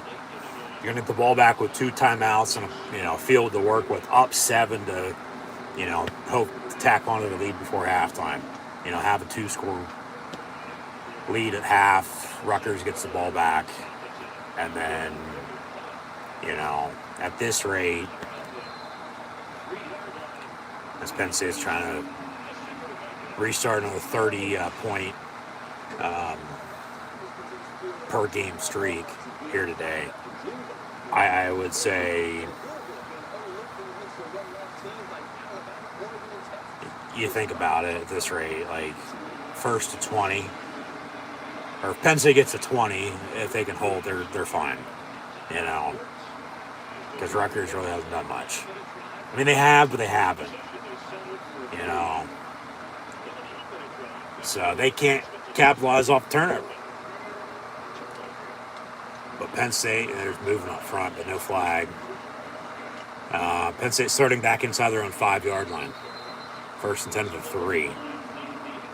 They'll give them forward progress there for maybe a half yard or so. 2nd down.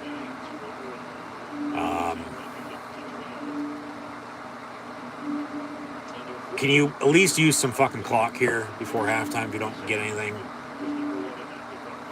Because Rutgers probably going to call a timeout, I bet, if you don't get a 1st down on this play. Try to get the ball back with a timeout, some time, and a short field. At least that's not what I'd want to do. A fucking false start. Yeah, another movement up front. Half the distance. 2nd and fucking 10. From the 2.5-yard line. Yeah.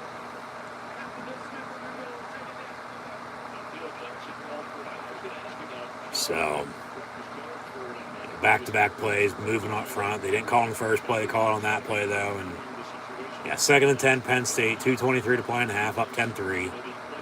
Ball should be about 2.5, 3-yard line, as was where the drive started.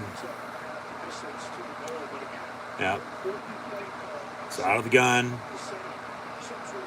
I'll run it here. And now they're looking to throw. Pass incomplete. 10 for Cephas near side on a comeback. 3rd down. So guess what? Clock stops. Jesus Christ. So now, if Penn State doesn't convert, Rutgers will definitely be calling a timeout. Get the ball back with a little under 2 to play and 2 timeouts in a short field, try to drive, kick a field goal, score a touchdown, tie this ball game up at halftime, and then they'll get the ball back to begin the 2nd half. So these Penn State play calls right now aren't that great.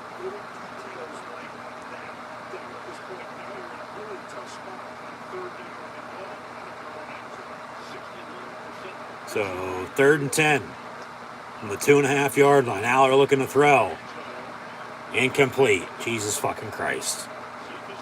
Minute 59. Rutgers getting the ball back after Penn State can't even fucking work, minute and a half off the damn clock.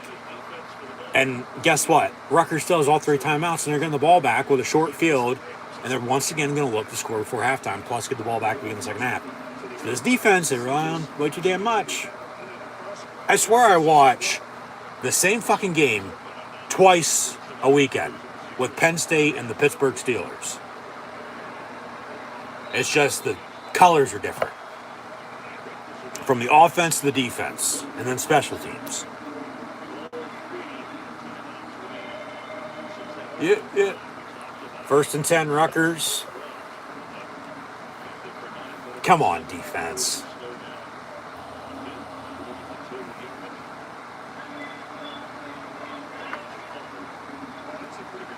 Can they get another turnover, potentially? Let alone, get an incompletion, maybe get them out of bounds, call your 2 timeouts, still get the ball back without a minute, but then they probably won't fucking do anything. Anywhere the lead, they'll take a damn knee. See what Rutgers does here in the meantime. 1st and 10 from 41 for them. Come on, defense. Turnover would be awesome. Wimsett looking to throw. Far side, caught. 1st down. Jesus Christ.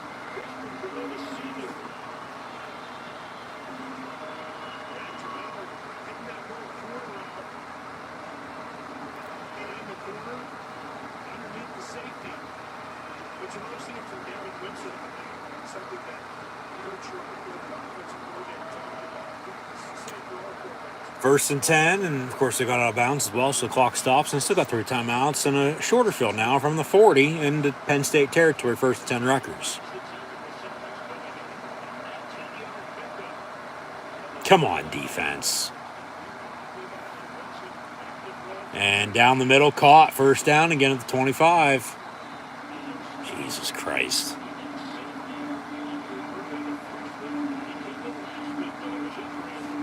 Rutgers is definitely getting a field goal out of this now.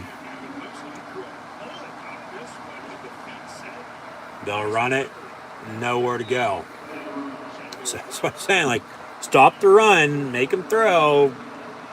All right, if they beat you with a throw, then okay. But stop the run, make them throw. It gives you your best chance to win. It does. Clock's still ticking. Rutgers has 3 timeouts. 2nd and 10, 1:11, counting to play in the half. Come on, defense.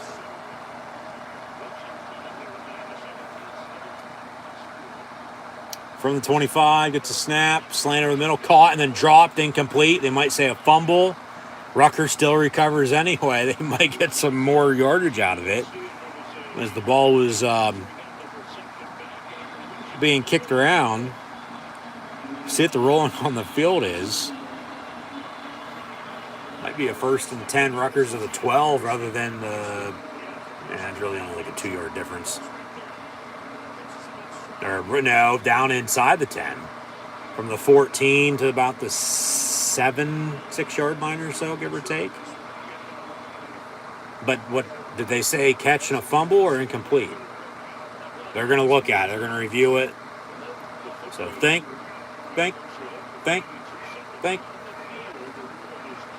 They'll think about it. Hopefully they tell us something good here in a minute. Think.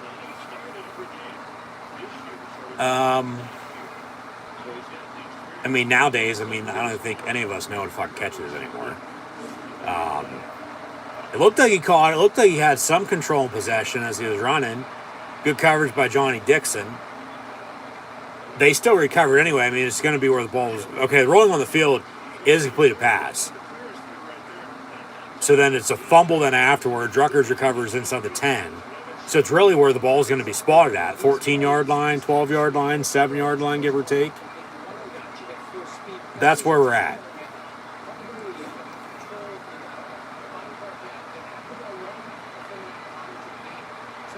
If Penn State would recover, okay, it'd be Penn State ball with a fumble. But then they'd probably be saying incomplete pass.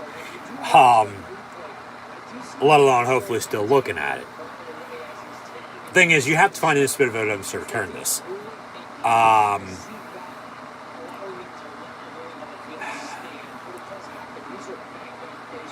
Yeah, that's just live in time. Catch, 1, 2. Tell me something good here. Ball gets popped out. It's confirmed. So 1st and 10 Rutgers. And it's really like a, 7-yard difference. And now they got a 1st and goal about the 7-yard line. So now can this defense hold? As Rutgers is once again looking to score their first touchdown at Penn State inside of Beaver Stadium since 1994. 1st and goal from the 7. They got 3 timeouts. Clock's running. Clock is ticking. 45 seconds. And they'll run it. Nowhere to go. Flag on the play, so the clock's going to stop. Rutgers will still have 3 timeouts.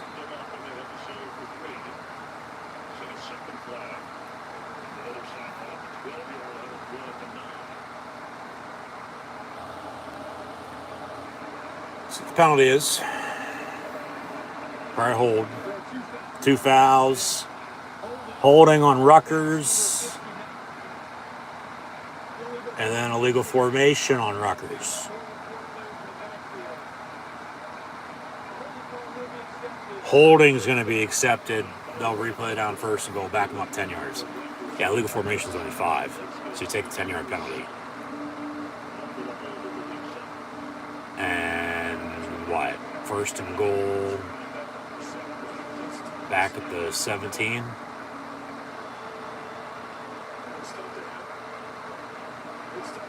Penn State with a timeout. Rutgers with a timeout.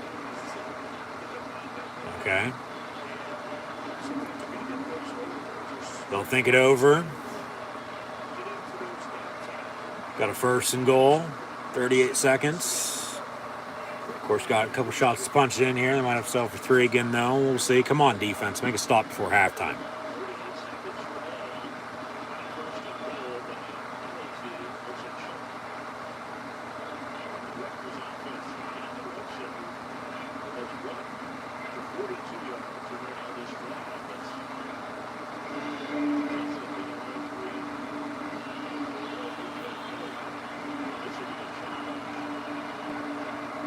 Stop the run.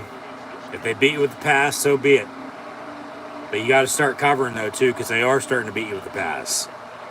First and goal. Rutgers from the 17 after the penalty.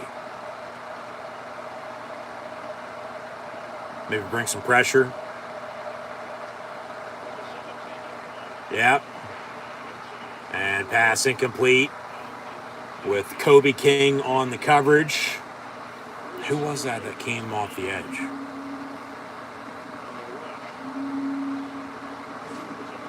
Let's see a replay. That's Curtis Jacobs, all right.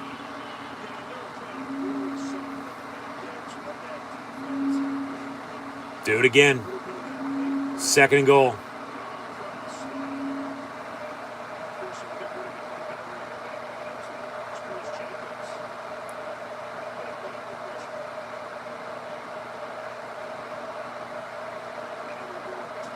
Play clock at 3, 2, 1. They barely get it off. Pass incomplete. Third and goal Rutgers. 31 seconds to play in the half. They still got 2 timeouts. It's 10-3. Yeah. Once they score here, well, they'll go for 4th and goal. They're going to have to kick a field goal.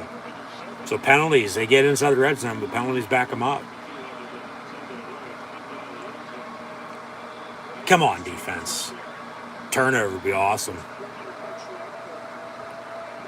Haven't had a pick 6 or a fumble scoop and score in a while. 3rd and goal, Rutgers. Ball at the 17-yard line. We'll see what Penn State does defensively here. It looks like they'll only bring 3.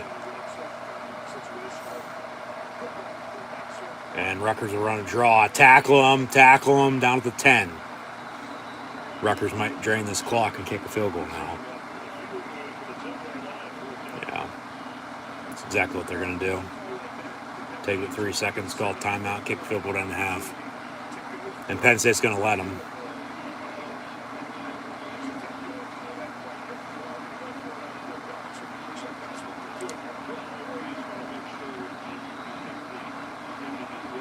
So timeout Rutgers, and here comes field goal unit. And this should be from about 27, 28 yards.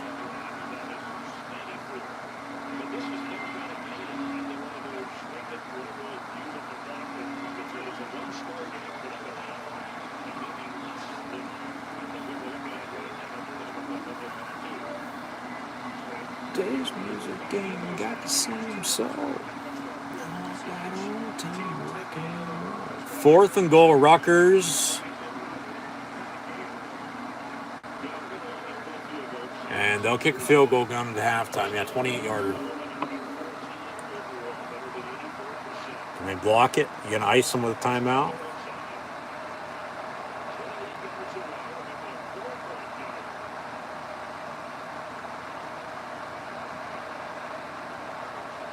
Left hash. Kick's good. So, Penn State with a touchdown. Penn State with a field goal. Rutgers with 2 field goals. We're 30 minutes in, and Penn State leads Rutgers 10-6 at halftime. So we'll pull up some stats here in a minute, but once again, thanks for tuning in and listening. Be sure to like, follow, and subscribe on social media. Links in the description below. Rutgers struck early with a field goal after Penn State went 3 and out to begin the game. Remember, Rutgers are now going to get the ball back to begin the second half as they kicked off to begin the game. Penn State went 3 and out. Rutgers drove and kicked a field goal to begin the game. It was a officially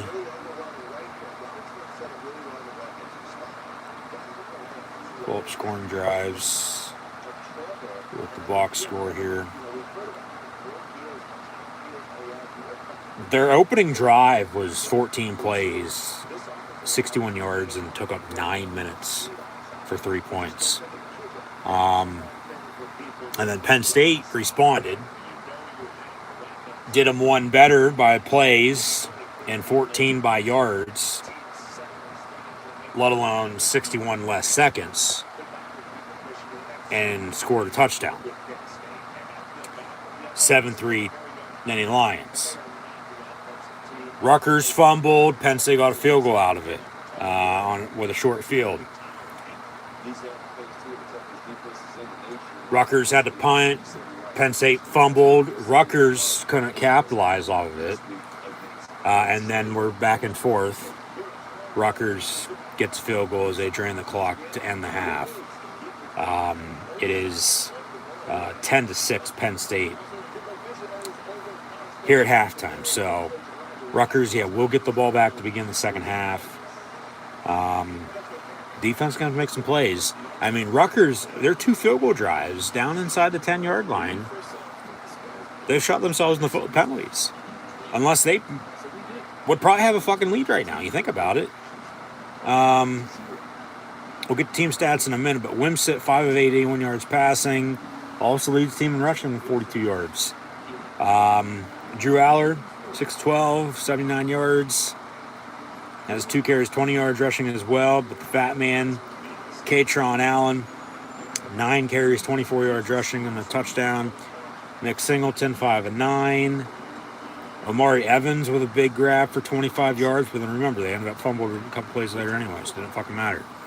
Warren, 1 of 23. Clifford, 1 of 15. Theo Johnson, 2 catches, 10 yards. Katron Allen, the catch for 6. We're even with the turnovers, 1 apiece. Difference, though, is Penn State has a field goal off Rutgers' fumble. Rutgers nothing off of Penn State's. So right now, I mean, that is the difference in this game. If there's no Rutgers turnover and Penn State 3 points off of it, and everything else, has happened the way it has happened, Penn State with a touchdown, Rutgers with 2 field goals, we're sitting at 7-6 at halftime. Which I might add, once again, was the final score 101 years ago on this very date, November the 18th, 1922, the last time Penn State lost on this date against Penn, 7-6. So it's 10-6 at halftime, Penn State leading Rutgers. Defense needs to step the hell up and make some fucking plays. They're doing a good job stopping the run. Like I said, stop the run, make them throw, best chance to win. But they got to stop the throw. They got to stop the pass now, as they're already stopping the run. So they got to be balanced and doing a little bit of everything. Of course, Falcon's good on his lone field goal from 21 yards out, and good on his extra point as well, because they smartened up and decided not to go for 2. Some team stats now here at halftime. Tied with first downs at 7. Penn State's been able to convert a few more times on third down compared to Rutgers, 4-7 for the Nittany Lions compared to a 2-6 for the Scarlet Knights. Rutgers is edging Penn State in total yards because of about 2 more passing yards and 15 or so more rushing yards. at 153 to 136 overall total. 5 penalties, 4 of them against Rutgers for 28 yards. Like I said, I mean, they get inside the 10-yard line, they shoot themselves in the foot with penalties, have several field goals. They don't do that. I mean, they probably have a combination of both. They might be tied at 10. They might have a 4-point lead to 14 to 10 for all we know. Still might have 2 field goals though. So, time possession split. I mean, difference right there is about 8 seconds or so. With another 30 minutes to play. So, we'll see what it gives. 10-6 at halftime. Penn State offensively, they're going to have to run the football, especially with the lead. Run the damn ball, work some clock. Drew Aller's going to have to make some plays. Of course, continue to get the tight ends the ball, but somebody's got to step at wide receiver. I don't care who it is. I don't. Just get open. Defensively, continue to stop the run, make them throw, but you're going to have to end up stopping the pass here before too long because they are starting to beat you with the throw. But that's what I said at the start. Stop the run, make them throw, gives you the best chance to win today for Penn State, I think. And it's worked thus far, but they're still going up some big pass plays. But then Rutgers gets inside the red zone, inside the 10-yard line more so than not. Penalties cost them. They, can't score. They got to settle for 3. Take your points, especially on the road. Got to give them credit. But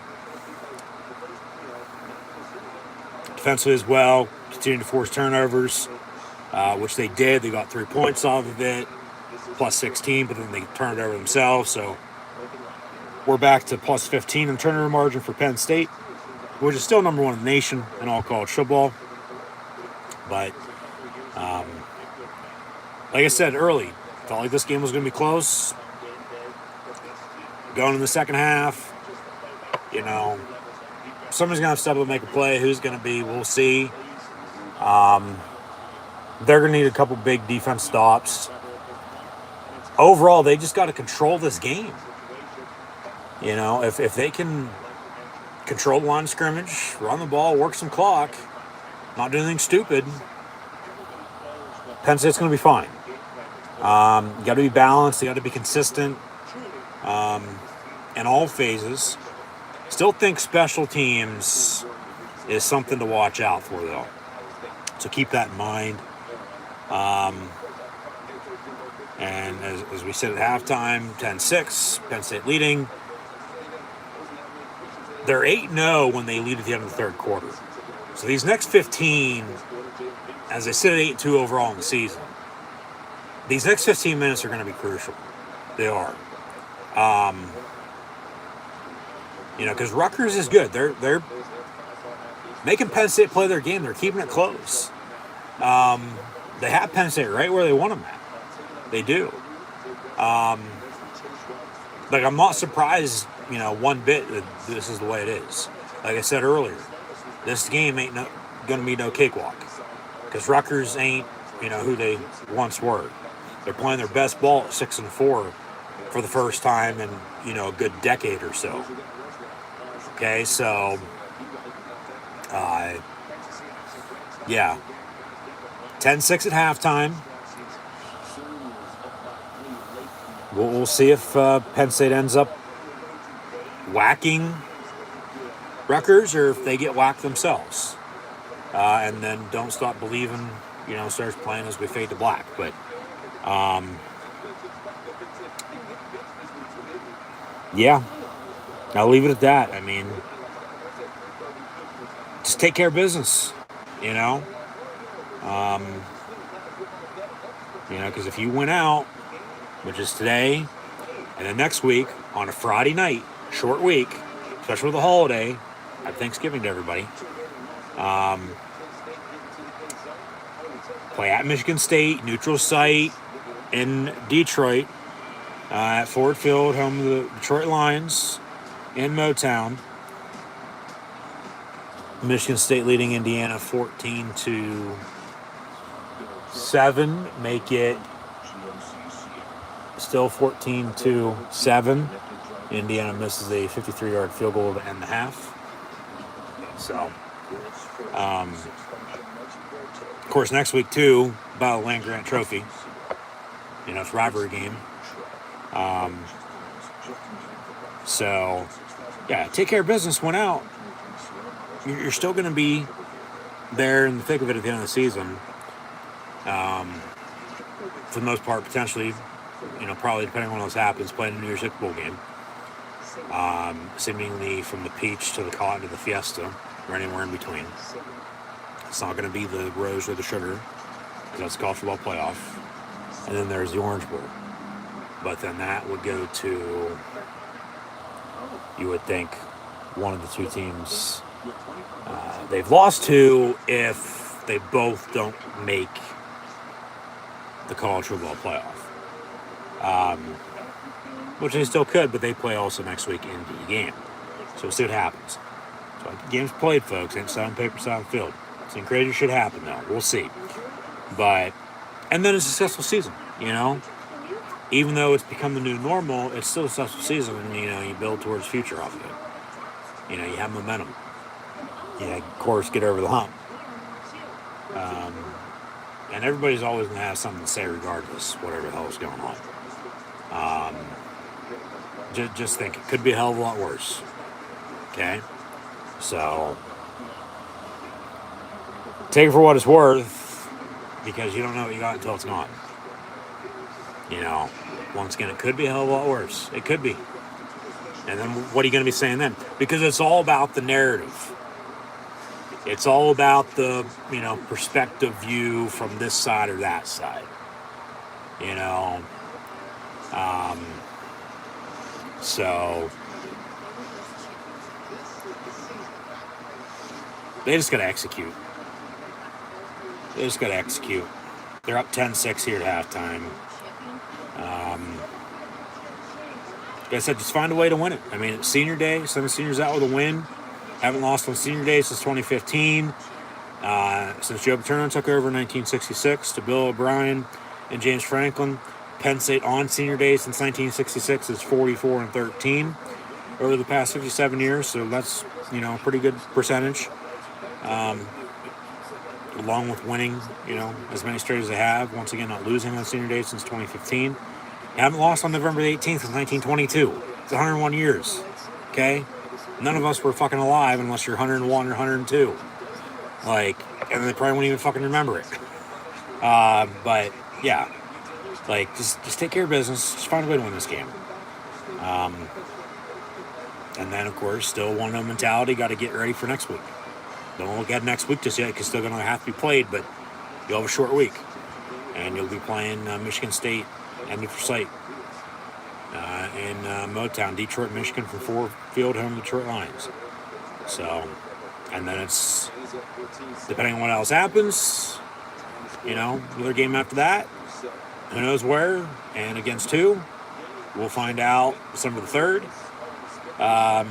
The Penn State's bowl game. Late December, early January, seemingly going to be on either December the 29th, the 30th, or January 1st, 2024. There's really 4 options for them. Unless they lose out, make it 5 options then. But really 1 or 2. So you're looking at from best to worst, any from the Peach to the Cotton to the Fiesta to the Citrus Bowl, let alone the Outback Bowl. That's where Penn State will be headed in the postseason. Whether that be Atlanta, Arlington, Phoenix, let alone Orlando or Tampa. They'll be either going south or to the Lone Star State or out west.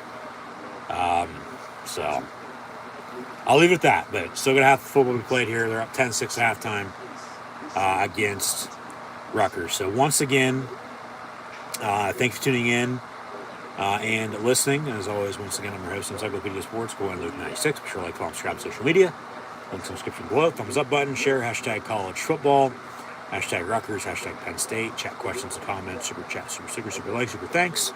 Always great appreciated as well. As we'll pull up some scores from around college football here in a second, if it loads once more, and look at that along with a preview for next week, so stay tuned.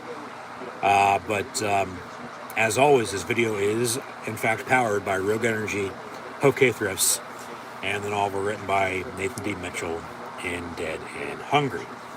First off, with Rogue Energy, be sure to get your favorite energy and hydration flavors in can or tub form, shakers, and Rogue Energy merch at the link in the description below. Be sure to use the code LUKE, that's L-U-K-E, LUKE123 for 10% off. HopeKThrifts, a secondhand resale shop that focuses on staying in the environment in a cheap and fashionable way, as most items are $20 or less, and include brands like American Eagle, Converse, Free People, and Shein, among others. HopeKThrifts, found on Depop, Instagram, Mercari, and Poshmark at, you guessed it, yes, HopeKThrifts, HopeKThrifts. So be sure to use the message seller code CHEAPTHRIFTS, CHEAPTHRIFTS, CHEAPTHRIFTS for 10% off. Link in the description below as well, let alone for the whole entire month of November, if you do not know, for a Black Friday sale. HopeKThrifts running a 50% off sale. So be sure to check out links once again in the description below. And then Dead and Hungry, novel written by Nathan D. Mitchell, found on Amazon for your Kindle, $4.99, paperback at around $15. And as I'll read the description once more, shout out to Nate though. Fresh, hot off the press novel within the past month or so, Dead and Hungry. Would be a perfect Christmas gift. Don't get me wrong, it's a must read. So, a viral disaster sweeps across America while Hank Broadman and his family are at Hightower Amusement Park. As society crumbles, Hank must guide his 9-year-old daughter Sarah through a treacherous, scathing new world. Victims of the virus bleed from their eyes, becoming faster and more violent with long nails and teeth. Their skin breaks out in hives while they utter strange phrases, shadow of who they once were. As being a former virologist, Hank, he uncovers the virus's origin and how it came to be. But it's just not people. Plants and animals alike fall victim to this dreadful disease. Trees turn black, bleeding sap, while their snake-like roots wrap around all remaining life. Grass turns dry and red. Animals of all kinds become rabid beasts. Hank must fight at all costs to protect his daughter, who, once again, is 9 years old.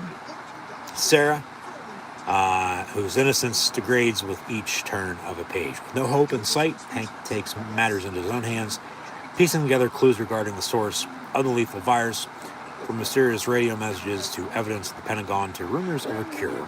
Hank slowly realizes what he must do to bring this to an end.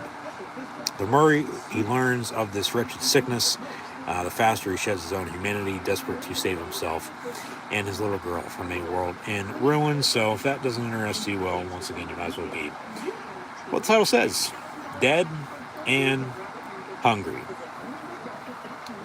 So halftime, 10-6, Penn State leading Rutgers.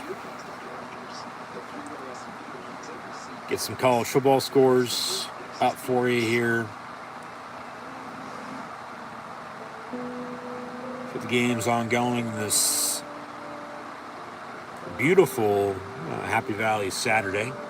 They said about only in the mid-40s, but it's perfect. Sun shining. Currently,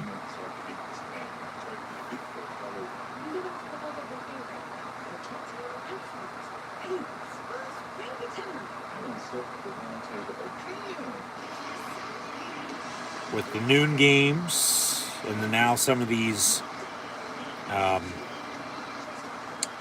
mid-afternoon games are going to be kicking off shortly, and then the nightcap. We'll preview that in a minute as well. We got Michigan up on Maryland at halftime, 23-10. Michigan State leading Indiana 14-7 halftime as well. And Louisville just scored, looking tied at 21 at Miami. Extra points, no good. There's Jenks. 21-20 Canes on top of the Cards. As in your halftime, Alabama leading Chattanooga 38-7 early third quarter. Ole Miss on top of Louisiana Monroe 14-3. Oklahoma and BYU tied at 17 at halftime. Tulane 14-0 leading Florida Atlantic. Army with a 7-point 21-14 lead at home against Coastal Carolina. Mississippi State 16-7 on top of Southern Miss. Northwestern 6-0 on top of Purdue. It must have been a touchdown that got called off in that game because it looked like Northwestern had more points as they now officially have a new head coach. They've promoted interim David Braun to full-time head coach as they once did with Pat Fitzgerald. Of course, circles back Pat Fitzgerald getting fired over the summer and Braun taking over. Now the cycle repeats itself. Texas A&M 17-7 leading Abilene Christian. UConn on top of Sacred Heart 24-3. Navy 7-0 at home against East Carolina. SMU 14-13 at Memphis, and Liberty shutting out UMass 21-0. And as Penn State kicks off, Rutgers on the return from the 5-yard line to begin the second half. 10-6 Lions to the 33-yard line or so. 1st and 10 Scarlet Knights to begin the second half. Down 4. So we'll see here how it shakes out. Of course, coming up shortly, we'll preview what's still to come this College Football Saturday, along with next week. So stay tuned for that. And so, yeah, they give us some first half stats there. We've already gone over. Penn State defensively just gonna have to make some stops. It starts up front, continue to stop the run. Make them throw, but you're going to have to stop the pass here before too long. Turnover or 2 would be nice. Some more points off turnovers would be even better. So we'll see here.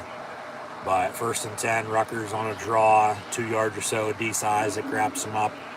So second down, but 10-6. Offense still going to have to run the ball.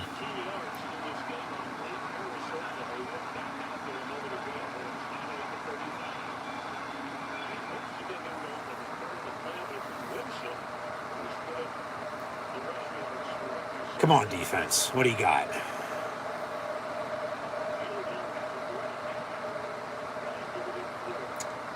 And Rutgers going to run it again. Penn State right there to wrap them up.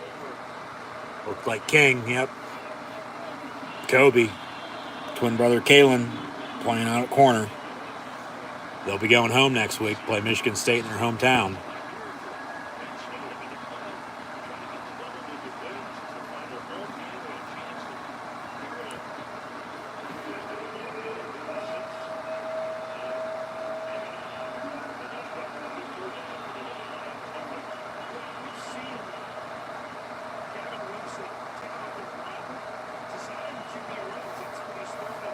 Third and 6 from the 36. Penn State looking to bring pressure. Yep. Screen incomplete. 4th down, they'll punt. So more of that. Because when they gave them time to throw, that's when they've been able to execute on the pass. You bring the pressure, let alone stop the run, you're fine. So can this offense go on a drive? Can they work up, 10 plays or so and work some clock? Almost blocked the punt again. I'm telling you, special teams today. Watch it. That's kid catch interference. Jesus Christ, thank you. Where's the fucking flags at? So Rutgers recovered it, but it's, not going to be their ball. It's going to be Penn State 1st and 10. Daquan Hardy just got drilled at the 20-yard line after he signaled for a fair catch, and then boom. Yeah, that's kick catch interference on Rutgers. So 15 yards, automatic 1st down for Penn State. So the ball should be at the 35-yard line, and they'll take a TB timeout. So 1st and 10 in Lions. When we get back to it, up 10-6.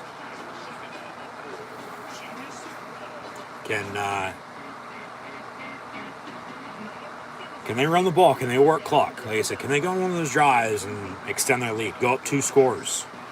Field goal, you're only up 7. Touchdown, you're up 11. Put the pressure on them, not yourself. So we'll see. But still to come in college football today.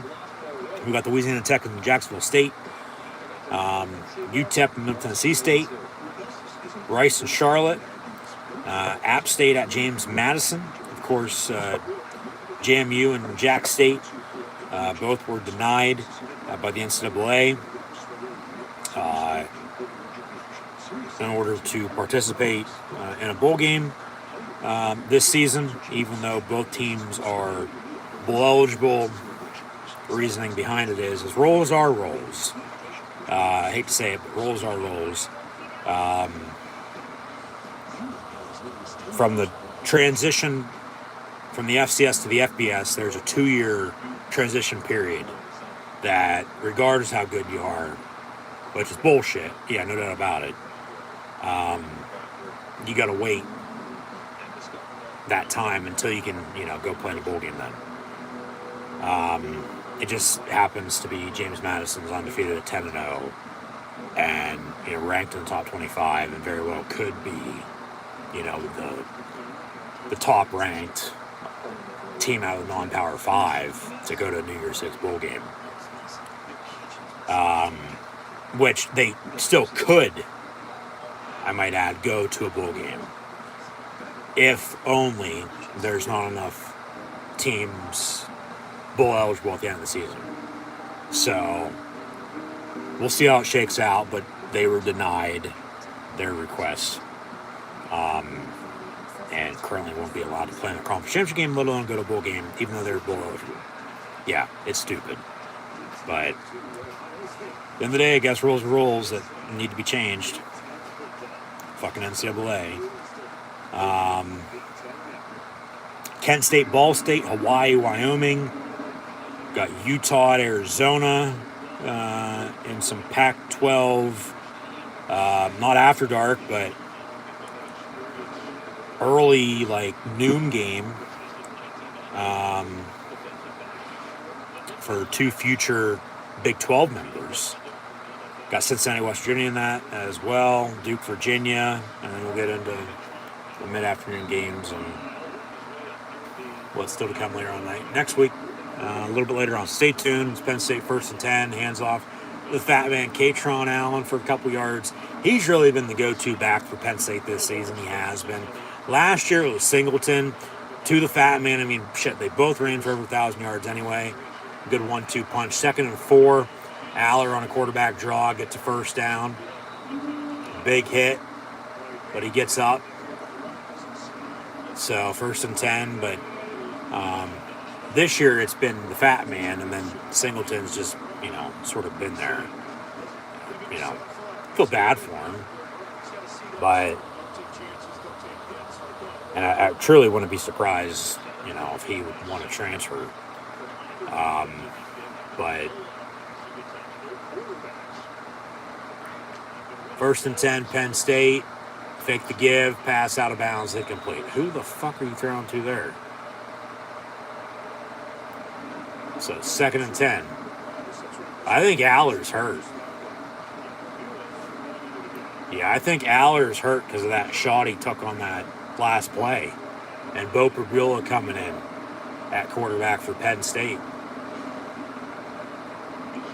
2nd and 10.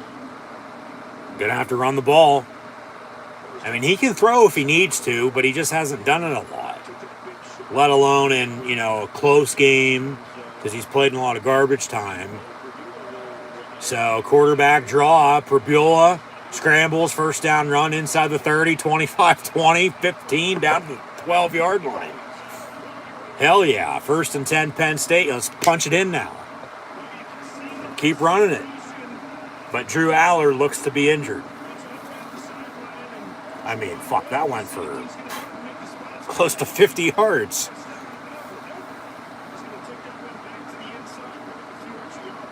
There's a spark for you. 1st and 10, Penn State. Run it again. A 39-yard run, yeah. 1st and 10, Penn State to 13.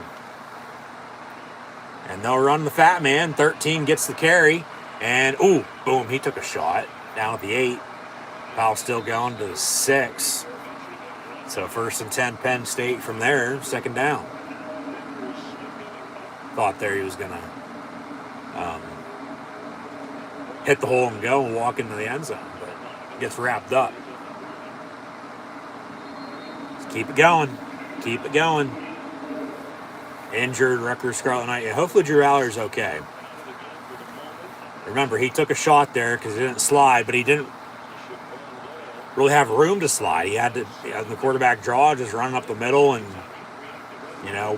boom, see a replay here. Yeah, his right shoulder. And, yeah, it was his right shoulder. It was pad to pad, but still, still could have, popped it out of socket or something.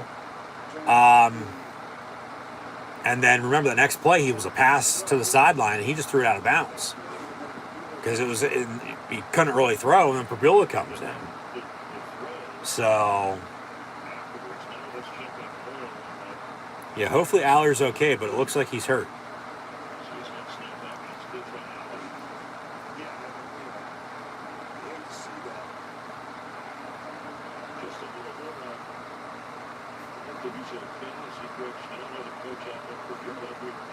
So Pabula continued to warm up. He just got thrown in the fucking fire, thrown to the wolves.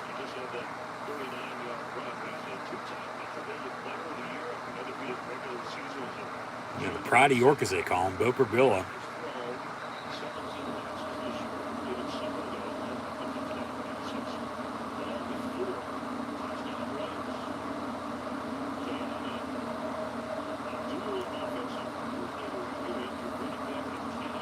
Got to run it. 2nd and 4 here. Got to run it.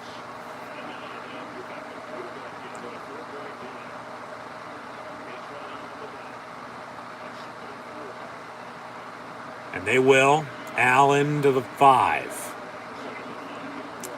3rd down. 3rd and short.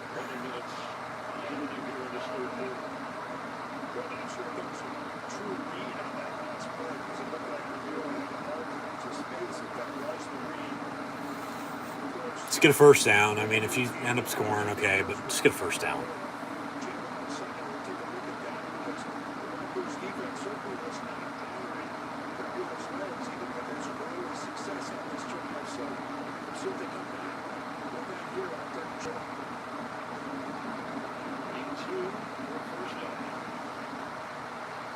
And they'll sneak it on 3rd and 2.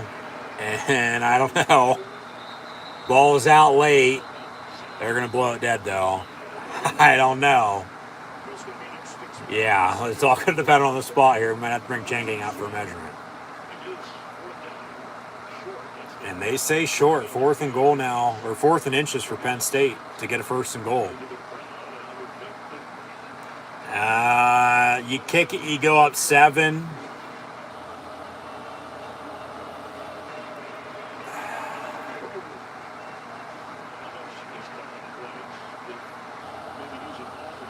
They're going to go for it. They don't get it, though. They're still only up 4, 10 to 6. But then if you score, you're up 11. Rutgers going to call timeout. Make sure they're ready. Make Penn State think about it.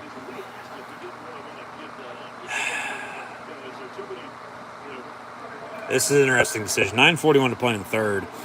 4th and a yard. Take the fucking points. Kick it. You don't know if you're going to need them. Yeah. Start me up with a field goal. But if you go for it, get it, all right. And then you end up scoring off of it, okay.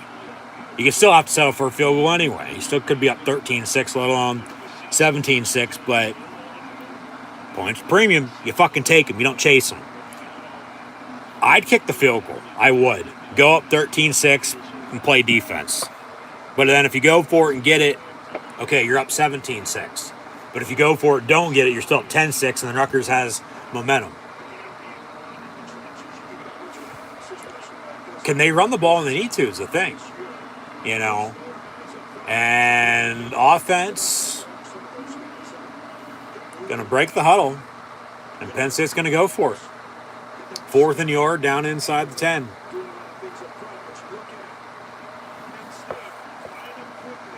Wing T. Sneak it. And a wing T, and they motion out of it. And they're going to sneak it again up the middle. And and he looks to have got it with forward progress, and then they, wrap him up in the backfield, but that should be enough for a Penn State first down. Yeah, it's all going to depend on the spot again.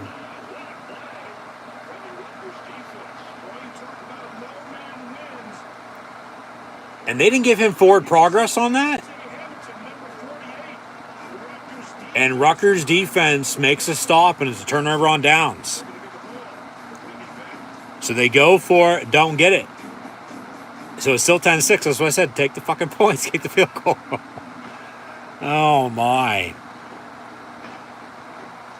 So this defense going to make a stop. I mean, the only good thing out of that, when you go for it, don't get it, and where the ball is at, they're going to be ass to end zone now, backed up. So if you can get a stop, a little turnover, bring pressure, maybe get a safety here, let alone just get the ball back with good field position, and then, continue to work clock, and then, score again. Hope to, at least.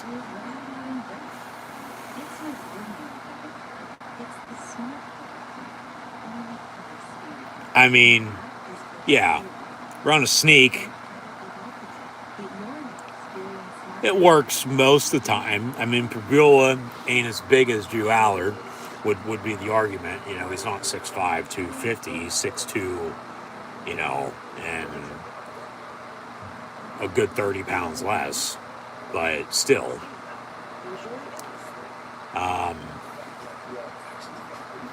You got to give Rutgers credit. They made a stop when they had to. So, Penn State now defensively, can they make a stop when they need to on defense? Because they weren't able to run the ball there when they needed to. And they probably should just ran the fucking wing tee. They motioned out and sneaked again. They're not too one-dimensional, but they just got to be more consistent. They got to execute, Like, I think that's what makes it most frustrating. Like, they can do this and that. They're capable of it, but then they can't,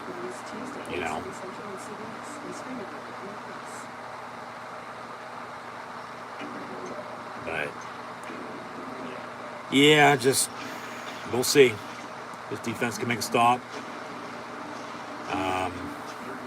Get the ball back with some good field. Let alone get a safety, a defense touchdown, something.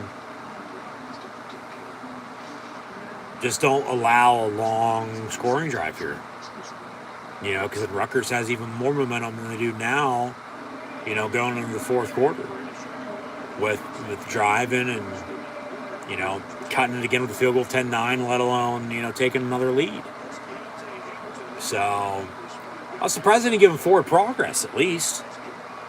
Like right there. Let alone, no, they pull him back and wrap him up in the backfield. Like, how can you not give him forward progress? So, defense needs to stop. Defense needs to stop. So, 1st and 10, Rutgers from the 4-yard line. And Carter and Chop Robinson, along with Curtis Jacobs, wrap him up. Looked like stuck to the line, but then Powell pushes and he gets a few yards. So, second down is Drew Allard's got a bloody nose and a hurt shoulder.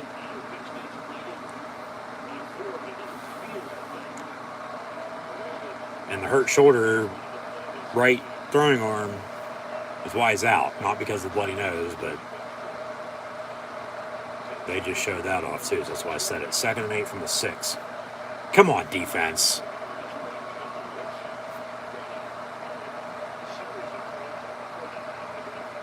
And they'll tackle him in the backfield for a loss to the 2-yard line. 3rd and 12 coming up. Do not give up 13 yards like they love to do.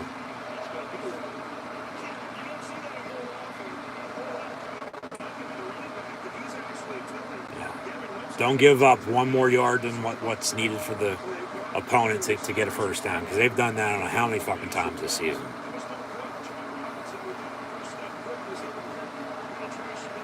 Third and 12, do not give up 13 yards. Third and 11 officially, they say, so don't give up 12 yards. Make a stop. But they'll still bring pressure. And Rutgers going deep, turn around.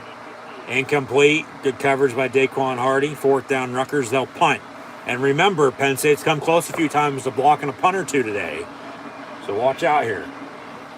7:55 to play in the third. It's 10-6. I'd bring pressure. Fucking block it. Just don't run into them. Don't rough them. You know, you can run into them for a 5-yard punt, but don't rough them for 15 yards because it's automatic first down.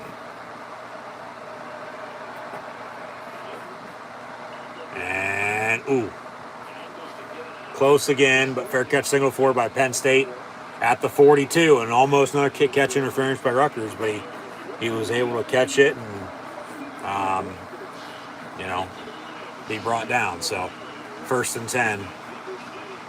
Penn State with a short field now with a 4-point lead here in mid-third quarter. So 10-6 blue and white on top of the red and white. Still to come in college football today, as mentioned. Where did we leave off? Games coming up. Utah, Arizona, Cincinnati, West Virginia, Duke, Virginia, North Texas, Tulsa, got Temple and UAB, Texas State, Arkansas State, Nevada, Colorado State, battle in the SEC East, Georgia and Tennessee, even though Georgia has already clinched the division. Alabama's already clinched the West, so they'll meet in the SEC Championship game in a few weeks. Illinois, Iowa. If Iowa wins, they'll be in the Big Ten Championship game representing the West. If not, well, it comes down next week. Wake Forest, Notre Dame, North Carolina, Clemson, Sam Houston State, Western Kentucky. Got the Battle of L.A. For the final time of the Pac-12 before both teams move to the Big Ten. UCLA at USC. USC will host Penn State next year, whereas UCLA will come to Happy Valley. NC State, Virginia Tech, Baylor, TCU. As a lot of teams are fighting for bowl eligibility these final few weeks of the season, I might add as well. Louisiana Lafayette, Troy, UNLV Air Force should be a good game.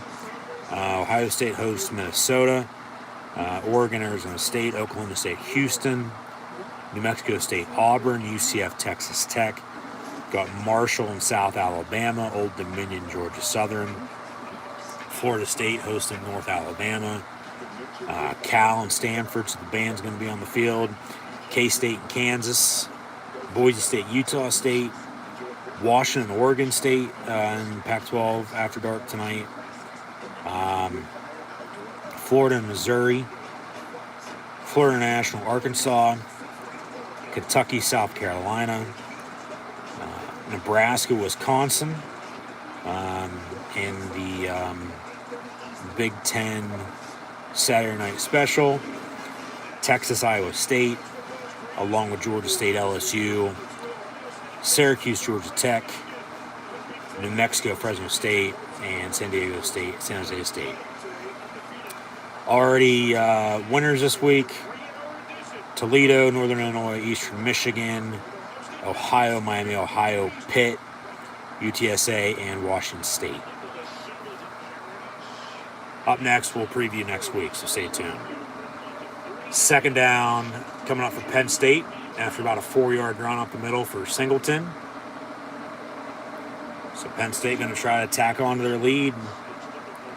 It is 10-6 with 7.5 and counting to play in the third quarter. Bo Prabula in at quarterback because Drew Aller is injured with a right shoulder injury, along with a bloody nose that he suffered on the same play. But 2nd and 6 from the 37. Prabula, quarterback draw, no gain. 3rd down and 6. He's going to have to throw. He's going to have to throw, and somebody's going to step up wide receiver. They got to get these tight ends involved. You know, from Theo Johnson, Tyler Warren to Khalil Dinkins. You know, Lambert Smith being held out to catch again today. Of course, Harrison Wallace is out, but they've had Omari Evans. They've had Liam Clifford make catches today. They have depth, for God's sakes. I mean, somebody needs to step the fuck up and make a play. 3rd down and 6 for Penn State, up 4, 10-6 here, 6:32 and counting to play in the third. Trips top of your screen. Perbillo will hand off on 3rd and 6 to Nick Singleton. That's how confident they are on getting first down with the run game. Let alone, okay, 4th and inches again, you know, to end up, you know, going for it. And that was a flop, dude. So, knock it off. You could also kick a long field goal here. But you didn't want to kick a field goal, you know, from inside the 10, and you went for it and didn't get it. So what do you do now here on 4th and inches? Do you go for it again, or you kick the field goal now? Because it looks like they've marked them short again. Yeah, they're going to line up to go for it. Actually, no, here comes a field goal from 48. He should have fucking kicked it again earlier. You'd be up 10 then at 16-6. 48 yards from Falcons. Kicks up. Kicks good. Penn State with a 7-point lead now, 13-6. 5:32 to play in the third. You're up 1 score. Probably should be 2, but let alone 3. Like I said, it wasn't going to be no cakewalk today, though, against Rutgers, because they're, you know, not who they once were. They're a good team. And they have Penn State wherever they want them at. They do. It's pressure on Penn State to just find a way to win. I mean, I didn't mind going for it a little bit ago, but I brought up the, you know, pros and cons to it. And I stand by it, and you probably should have fucking kicked it. Because then you kick it again now, you're up 10, 16-6. It's a 2-score game with a quarter and a half to play. They score a touchdown, we got ourselves a tie ball game going in the 4th quarter now. You know, so defense still going to have to make some plays, long story short. Defense still going to have to make some plays. So we'll see. We shall see. But as always, we are Penn State. With the black shoes, basic blues, no names, all game for the glory of Old State on Senior Day. We are. Next week in college football, if this will load, Rutgers, as mentioned, going to be hosting Maryland, Penn State, at Michigan State Friday night. Be played at a neutral site in Motown, Detroit, Michigan at Ford Field, home of the Detroit Lions. Next Friday night, I believe 7:30ish, 8 o'clock on NBC, if I'm not mistaken. So be sure to tune in and watch those live watch-along reactions live right here on YouTube then. And then Penn State, you know, depending on what happens today and next week, they still will await, you know, their bold destination come December the 3rd. And, you know, I've brought up potential destinations. There's still a plethora of potential opponents, though. Good handful or two. Depends on what happens. It truly does. So I'm not going to give any insight on my opinion on, you know, who they potentially could play yet. We'll save that for next week. But yeah, we'll see. But they're still in a good spot, you know. Once again, take care of business. You know, you're still going to be, you know, successful. So back to it. After Penn State field goal, 13-6 your score here mid-third quarter.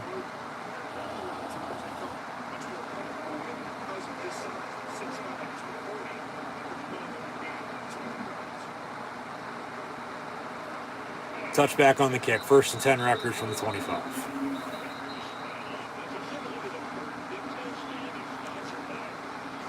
We're going to go over the standings, which we went over last week.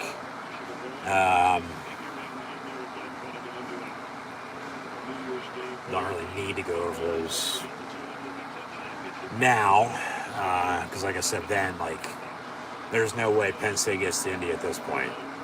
With 2 games to play, they need both teams they've lost to both lose once, if not twice, let alone they play each other next week. So, not going to happen. I mean, they could hope for chaos and, from this bowl game to that bowl game, potentially be in a better spot for what it's worth. I mean, New Year's Six bowl game still New Year's Six bowl game. 6 yards on the run. 2nd and 4, Rutgers.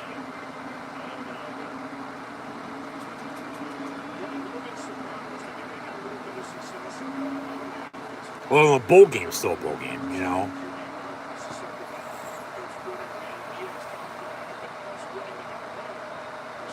From the 31, 2nd and 4. And they'll fake the run. And down he goes on the sack. Johnny Dixon off the corner with a cornerback blitz. Takes him down. And Rutgers, remember, was giving up less than a sack a game. Well, there's one. 3rd and 10. Back to the original line of scrimmage.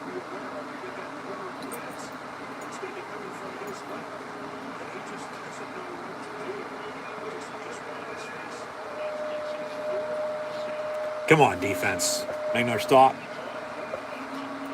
How you doing, big dog? What's up, buddy? 3rd and 10.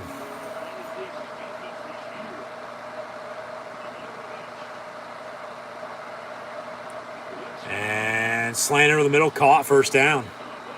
Jesus Christ.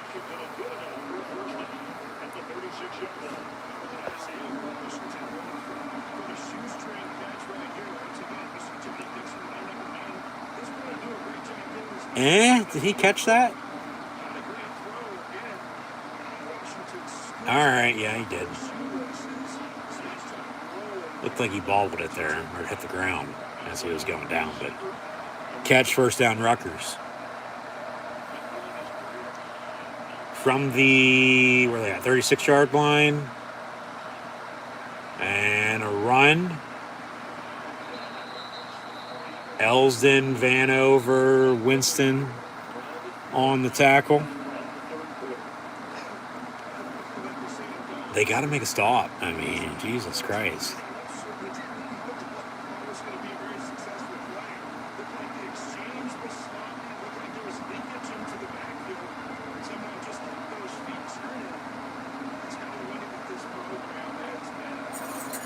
They got to get the hell off the field. Because Rutgers starting another drive here. From the 41, 2nd and 5. Pass, high, caught at midfield, though, and a first down. Jesus Christ. Remember, Penn State's at 8-2, okay? They're 8-0 when they lead at the end of the 3rd quarter.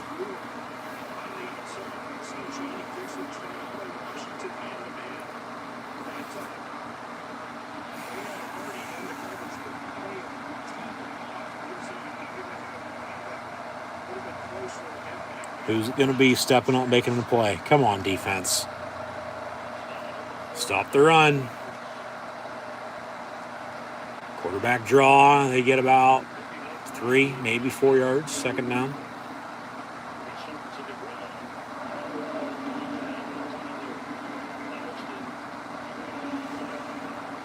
This is, an old school, low scoring defense showdown right now. 13-6.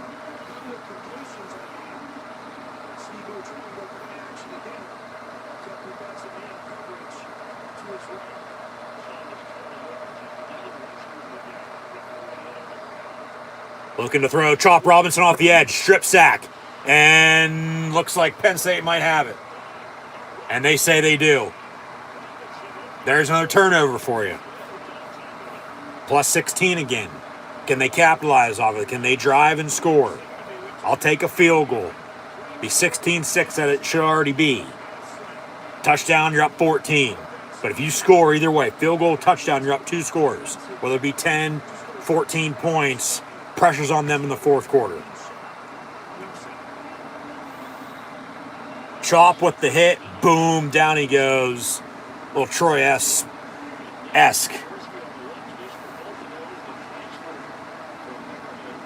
And who recovered it?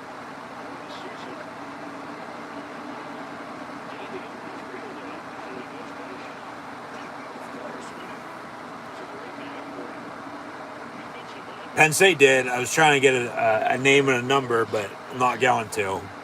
1st and 10 from the 42. Herbula still on at quarterback because Aller's injured. So that's going to be the storyline the rest of the season. What's Drew Aller's injury status? Quarterback draw? No, he hands off. K-Tron out, and the Fat Man gets about 4. His nickname's Fat Man. Chop Robinson's nickname is Chop because they're fat babies when they were born. Like 10, 15 pounds. And from pork chop to chop to Fat Man to fat. See if Penn State, Herbula gets a first down run there on a keeper. Probably do it for the third quarter. Can be the dark night, if you will, against the team that's close to Gotham City in Piscataway, New Jersey, and Rutgers. But Penn State at 8-2 once again. They're 8-0 and they lead at the end of the third quarter. That should do it for the third quarter, and they are leading once again 13-6. So, well, actually, clock stops. Rutgers called a timeout. 30 seconds to play in the third. 1st and 10. So, run it. And it doesn't seem like Aller is coming back. He has a fucking winter hat on, his beanie, no helmet, with a right shoulder injury. Still has his pads on, not in street clothes, but right shoulder injury. I mean, his nose is bleeding as well. Because of the hit, it looked like. I get with the weather, even though the sun's out, it's still a little cold. But then, even with that, and the runny nose and it's bleeding, and this is a shot, and the right shoulder can't throw. So it's Bo Herbula, and then if they got to go to Jackson Smolik backing him up, then so be it.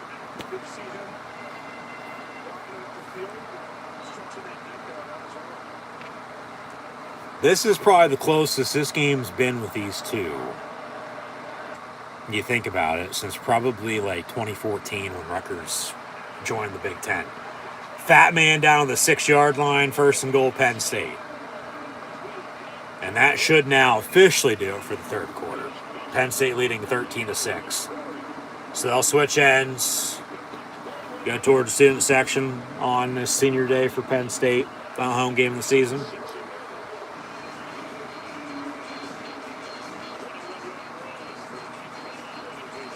And see if they can punch it in, tack on their lead, go up 16-6 with a field goal, 20-6 with a touchdown in the fourth quarter.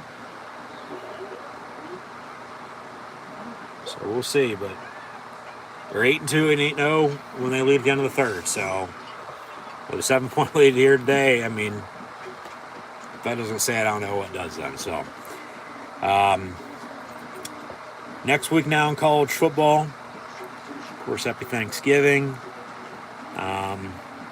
We'll have Bowling Green in Western Michigan and Eastern Michigan Buffalo for the midweek action. The Egg Bowl will be on Thanksgiving night, Ole Miss, Mississippi State.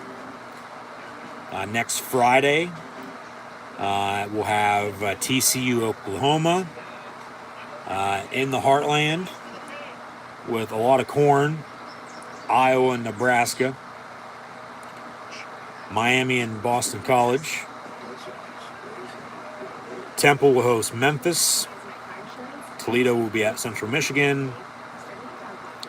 Ohio and Akron. UTSA Tulane.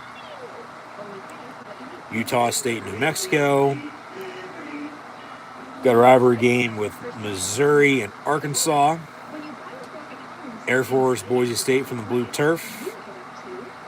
The Red Raiders, Texas Tech, will head to the Lone Star State's capital in Austin and take on the Longhorns of Texas.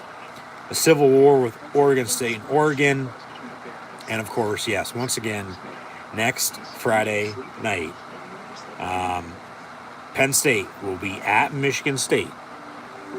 Neutral site in Motown, Detroit, Michigan, at Ford Field, home of the Detroit Lions. So be sure to tune in live then, right here on YouTube for live watch-along reactions of the land-grant trophy.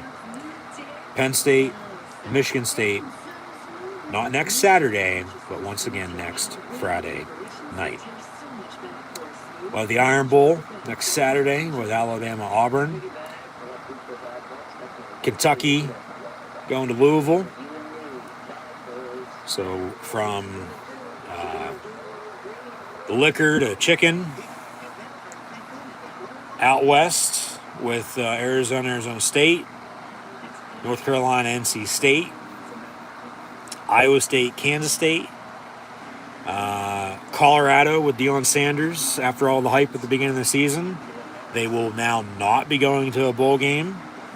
They had to win out. They played last night and lost. They play Utah next week, so win or loss, they're not going. BYU, Oklahoma State, Kansas and Cincinnati, Pitt and Duke, Wake Forest, Syracuse, Battle of Commonwealth with Virginia Tech and Virginia. West Virginia will be at Baylor, Houston and UCF, Miami, Ohio, Ball State, and Fresno State, San Diego State. All those games are just announced on Saturday next week. Still kick times to be determined. Next Saturday at noon, we got the game, Ohio State, Michigan from the Big House. Texas A&M, LSU. Battle of the Old Oak and Bucket, Indiana and Purdue. Middle Tennessee State, Sam Houston State. UConn and UMass. Navy, SMU. Troy and Southern Miss, along with Northern Illinois and Kent State. And then we'll wrap that up in a little bit, because back to it, first and goal to begin the fourth quarter. Penn State first and goal from the 6-yard line. Hand off to the fat man, Katron Allen, once again, for a couple yards, second and goal. So, keep running it. Keep running it.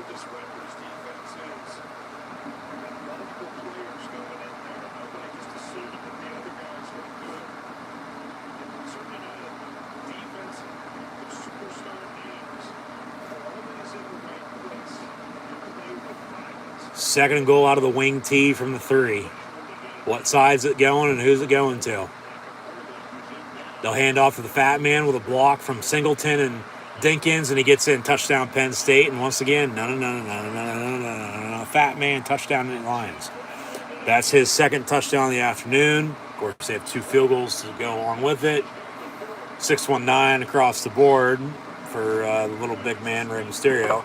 And losing effort for Rutgers, though, because Penn State now leads 19-6, pending the upcoming extra point. Of course, AEW Full Gear tonight. We still got to watch WWE Crown Jewel from a few weeks ago, and WWE Survivor Series next Saturday as well. So be sure to tune in for all those live watch-along reactions live here on YouTube then as well. Extra point for Penn State here, early fourth quarter. Make it a 2-score game, up 20-6. Yes, kick is up and good. 20-6 Penn State with 14-14 to play. And the fat man now with his second rushing touchdown of the afternoon. Officially now on the stat line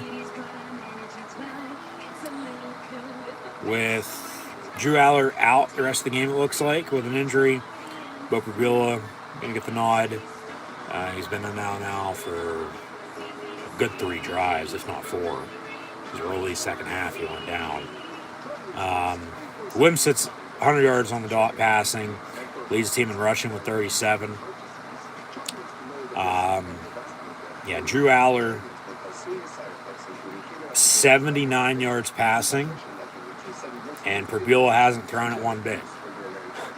So that shows you how much they believe in him throwing the fucking football. But you also have a running game. 32 carries, 170 yards as a team with 2 touchdowns. Along with 2 field goals. And all Rutgers has to show for is 2 field goals himself. So the difference is the fat man, Gatron Allen.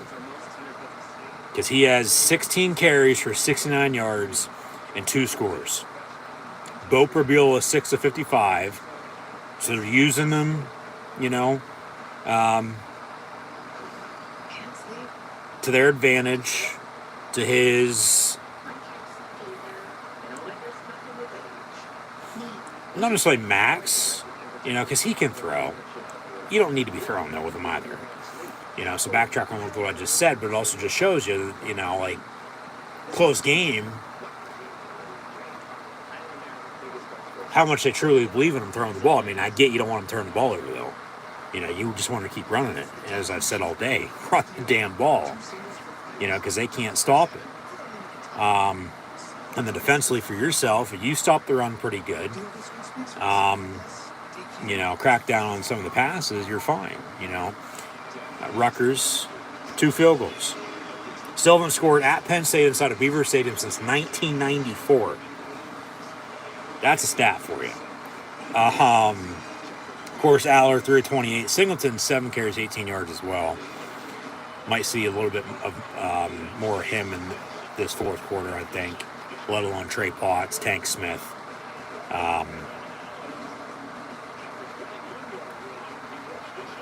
Theo Johnson's the only receiver who has 2 catches for 10 yards. Everybody else has 1. Evans for 25, Warren for 23, Clifford for 15, and the Fat Man for 6.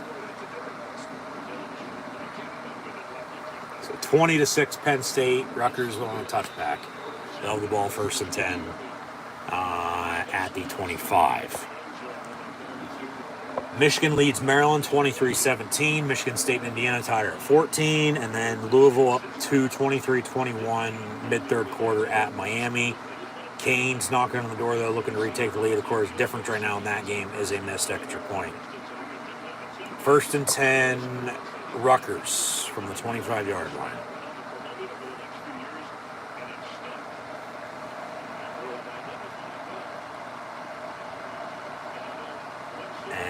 They'll run it for about 3, 4. Powell still pushing, make it 5 yards. 2nd down.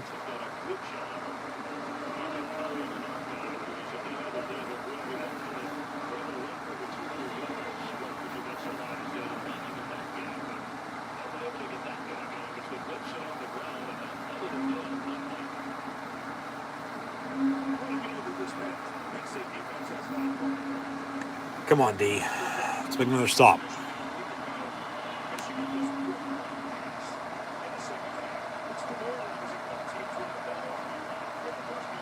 From the 29. And down he goes again on the sack. He got rid of it last second, though. 5 yards on the reception. 3rd and short. Quarterback slow to get up. Yeah, Chop Robinson off the edge, wrecking havoc. And Carter was going to be there, too.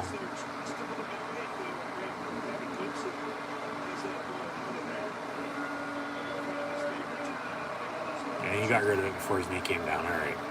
So 3rd and a yard. Handoff, they get the 1st down, and some pushing and shoving, but 1st down Rutgers.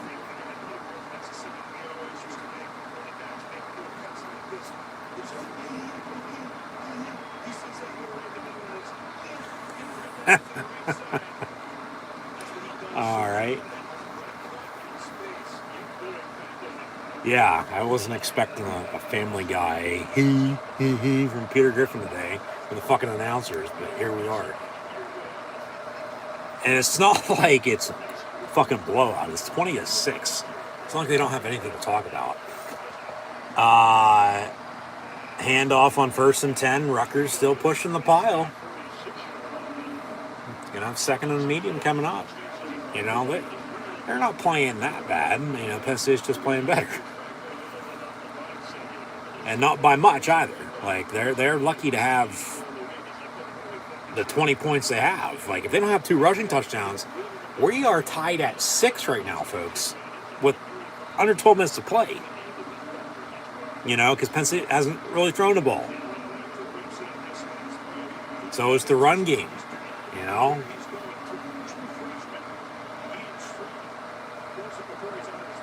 And Rutgers, hurry up, just moving the ball downfield, get another first down deep into Penn State territory at about 35-yard line or so. 2nd down coming up now.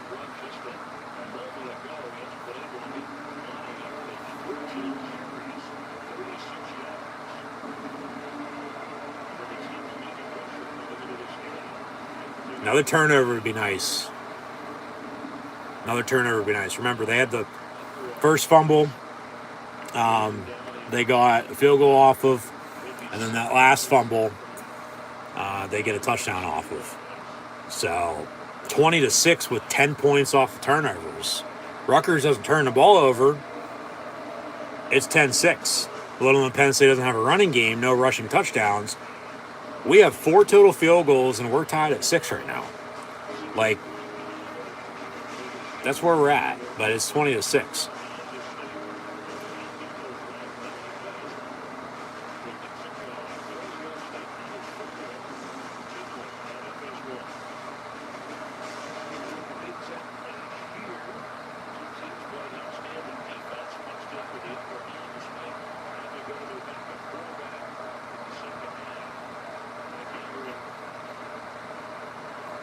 So timeout on the field.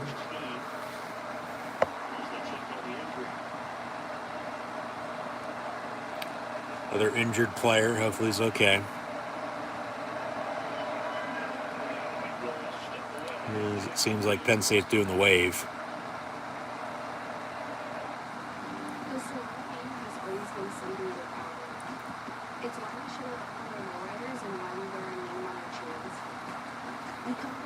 Commercial break. Get back to action shortly. Still to come next week once again.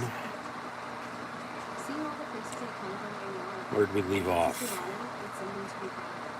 UConn, UMass, Navy, SMU, Troy, Southern Miss, Northern Illinois, Kent State, Florida Atlantic, Rice, Tulsa, East Carolina, UAB, North Texas, Georgia State, Old Dominion, Western Kentucky, Florida International, Louisiana Monroe, Louisiana Lafayette, South Alabama, Texas State, San Jose State, UNLV, Vandy, and Tennessee.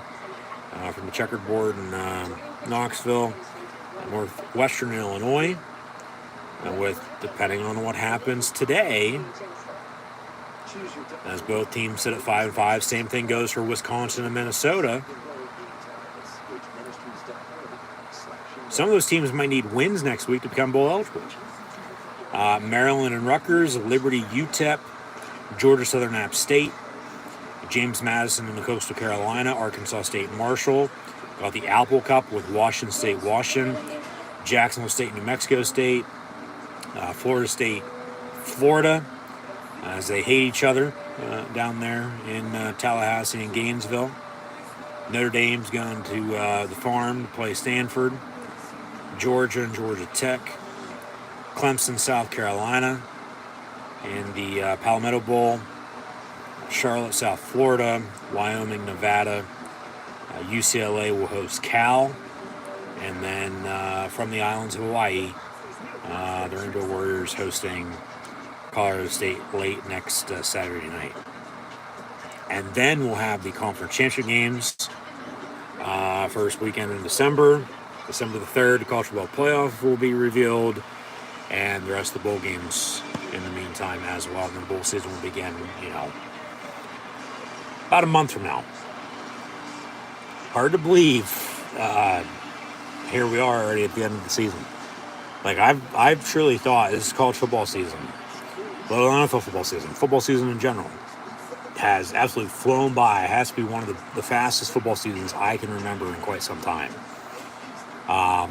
But here we are. So, come on, defense, make a stop.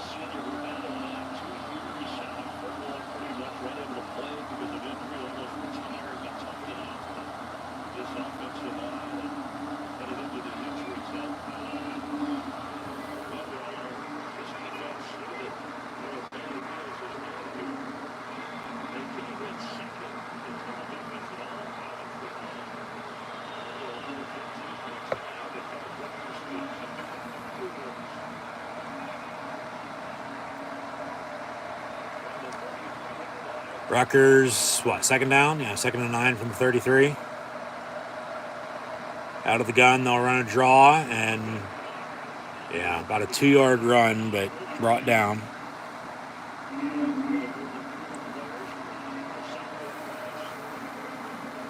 Third and 7. They go hurry up again. Looking to throw, pass, caught, burst down, it looks like, out of bounds.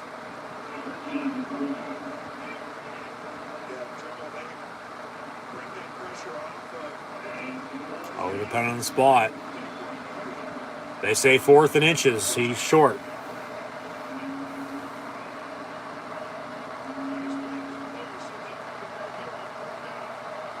Penn State with pressure. A timeout. Yep. Rolling on the field. Oh my God. You're going to fucking look at that. Previous plays on further review. We got the foghorn. They're going to think about it. Hopefully, once again, they tell us something good.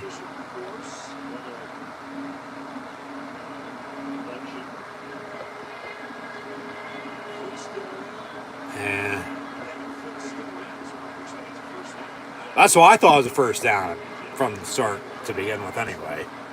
They marked them short, 4th and inches. Now they're going to look at it, and yeah, we don't care. Just fucking play on. 10:48 to play, 20-6 Penn State.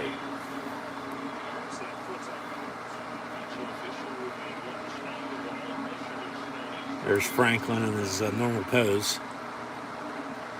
Good or bad.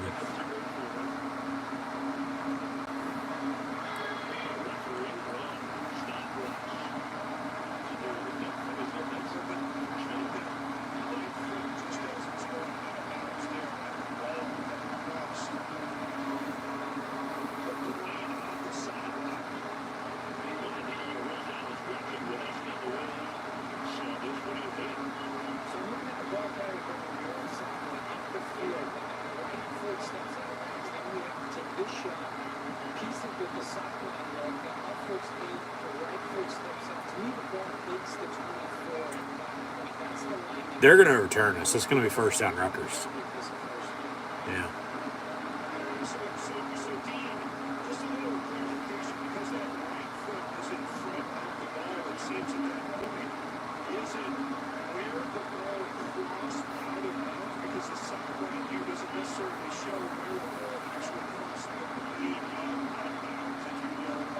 It's 4th down, Kirk. Stands is called, 4th down. Kirk Shiraka, Rutgers offense coordinator, was under Greg Schiano his first stint at Rutgers. Franklin had him in 2020. We know how bad that season was for Penn State. They couldn't run the fucking football to save their lives. Not much has changed with his offense because Rutgers seemingly can't run the ball today either.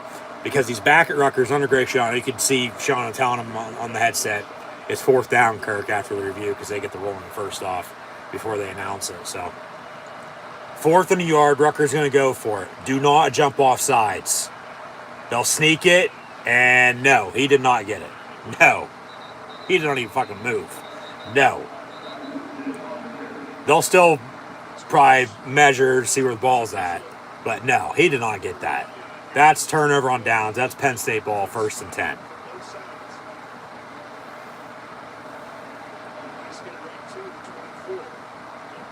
And another injured Rutgers player as well in the meantime, you might add. They say first down Rutgers. And they're not even going to fucking measure that?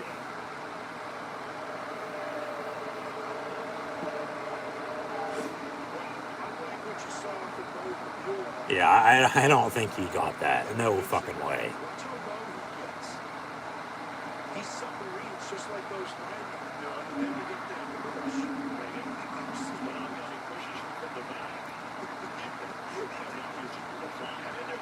Yeah, I don't know.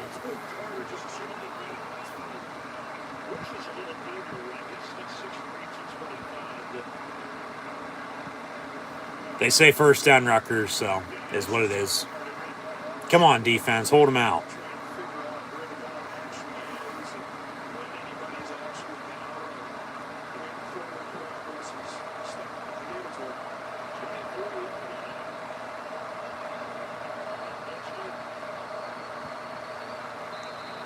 Got a whistle with a flag and a false start, it looks like. Maybe an illegal snap for action. Yep.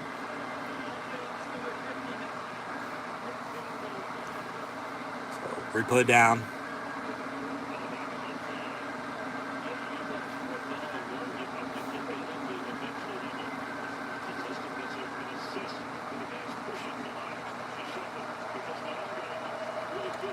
So first and 15 Rutgers now from 29.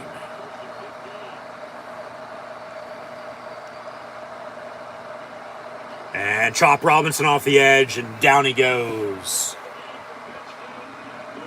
As the pocket got smaller and smaller. Chop hit him. Everybody else is there to wrap him up too. Big sack, second and long.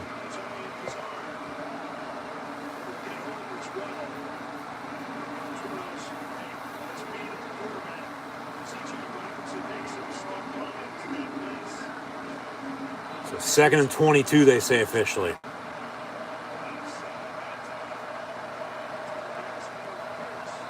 Back of the 36. And a quarterback draw, no gain on the play, third down.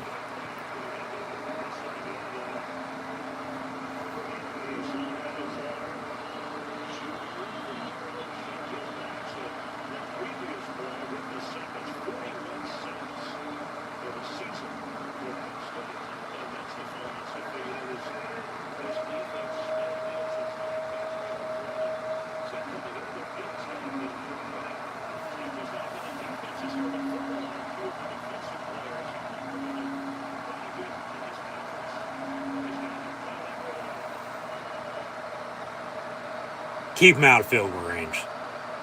Sack his ass again. They bring 4 on pressure. Quick pass. Oh, picked off. Kevin KJ Winston. Another turnover. There's your third of the day. 2 fumbles, now an interception.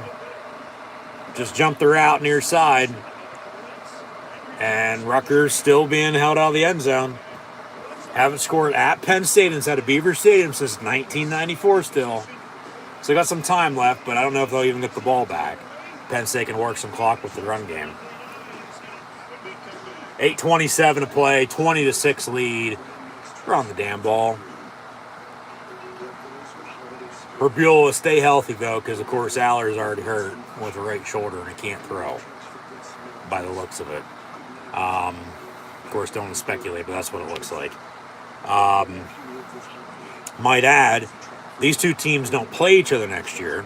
Next time they meet will be in 25. Penn State would go to Rutgers. So next time, if Rutgers doesn't score today, the next time they'll have a chance to score at Penn State instead of Beaver Stadium will be 2026. Still being last time they scored was 1994, so do the math. Be over 30 years at that point. So that stat's just hard to believe. That is. I get they didn't play, there for a little while because from independence to being non-conference opponents to now conference opponents for the past decade, and so on and so forth. But that stat's just hard to believe. Like, no, they've scored, just hasn't been touchdowns, but field goals. Like I found some good stats through the years, and this year included. I try to keep track of everything. Always. Well, I gotta go back and look at my notes. Figure it out. But this one just, yeah. As I like the ones, for the dates, just for one, see what I can find, but anything that seems interesting. And this is one that just keeps, yeah, for sure comes back as interesting. That no touchdowns. And it's not like they haven't played since then. They've played officially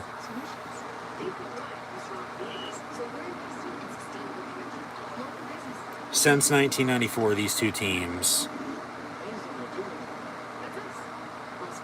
have played a total, and counting that year, 1, 2, 3, 4, 5, 6, 7, 8, 9, 10, 11. Today would be 12.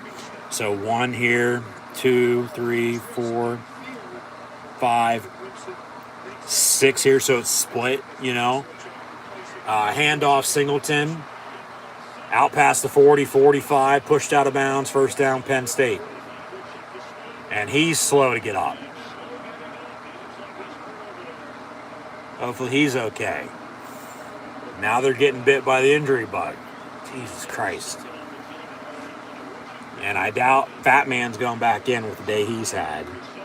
And the game the way it's at, where it's at. And if you just keep running it, okay, work clock, game's over. Put in Trey Potts, put in Tank Smith.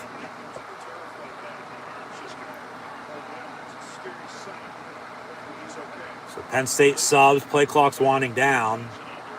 Gotta go. Penn State's gonna fucking burn a timeout. Yeah.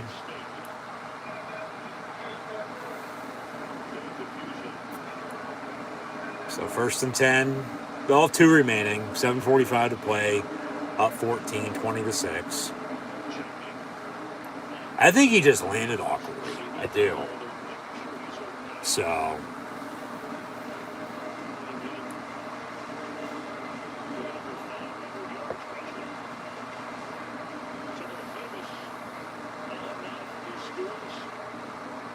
we're going to go through some famous alumni. Well, James Gandolfini and Kurt Sutter, Sopranos and Sons of Anarchy, went to Rutgers. Kristen Davis. Yeah, Ty Burrell, you can count him as Oregon and Penn State. Yeah, Keegan-Michael Key for Penn State as well. I mean, those are just notables. Penn State is the largest alumni association in the fucking world, folks. There's the big uglies.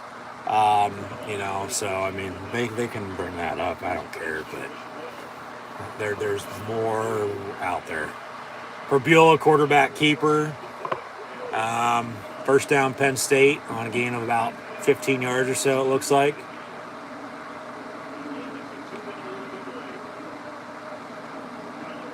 People are going to be hammering for Franklin to rehire Joe Moorhead as the offense coordinator. And I'd second that. I mean, we'll see what happens. He's currently the head coach at Akron. He might get fired. He might just fucking leave. But remember, when he was at Penn State as offense coordinator, they had Trace McSorley as a quarterback. Perbula is a bigger Trace McSorley. Still wears his number 9. That's the comparison. But same type of quarterback, dual threat, can run, can throw. He wasn't throwing much today. I mean, he can throw if he needs to, but hand off Trey Potts there. They're running the ball with the lead. But even when they, had the chance to throw with him today, they didn't. Threw earlier. I mean, he's played in garbage time, but he's getting thrown in today because of an injury. So hopefully Aller is still okay, but then, it's like, okay, if that would happen, then people would bring up, well, there's a quarterback competition because of this, specific reason. 2nd and 5, trips near side. They're going to fucking run it. From the 33. They'll run Singleton. He's back out there. Good to see that. He's good. Okay. First down run for him for about 10 yards or so. For number 10. So, I think he just might have rolled his ankle or landed awkwardly. So keep it up. About, 6 minutes to play?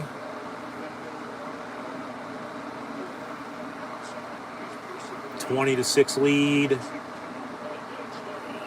keep running the ball. Yeah. Yeah, 5:30 and counting now. After taking up some play clock time, breaking the huddle. Timeout. Timeout. That's fucking delay game. Jesus Christ. See, that's what they gotta be able to communicate. They gotta be synced up. You know, you gotta, learn from mistakes, and you gotta have shit happen to figure it out sometimes. But they should fucking know better. That's twice now on the same drive they've had to burn timeouts because the play clock is winding down. So,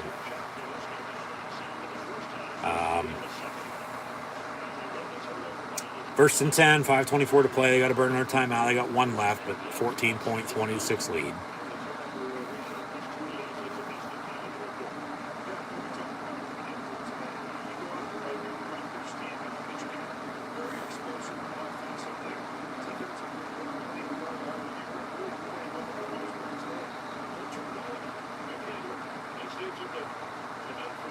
So, no delay game. They give them the timeout, even though it was a clear delay game.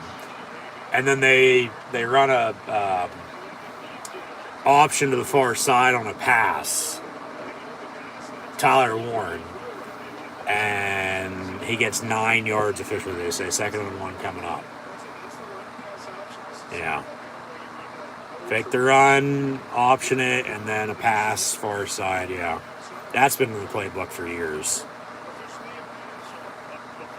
So that will technically go down as Perbiola's first pass attempt and completion of the game today, as he's been in. Jesus Christ, another fucking injured Rutgers defender. Yeah. I mean, we've probably had an hour worth of commercial breaks just because of Rutgers injuries today.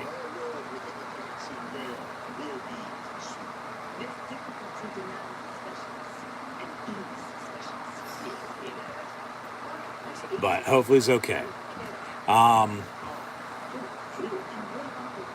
timeout. Penn State on 1st and 10 here. See if they can punch it in, score some more here before the end of the game.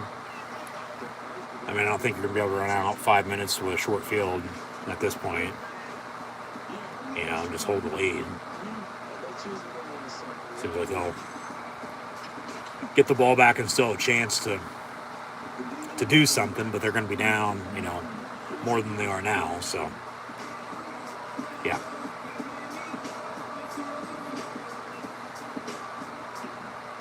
We'll see here how it plays out, but just keep it simple. Don't get hurt.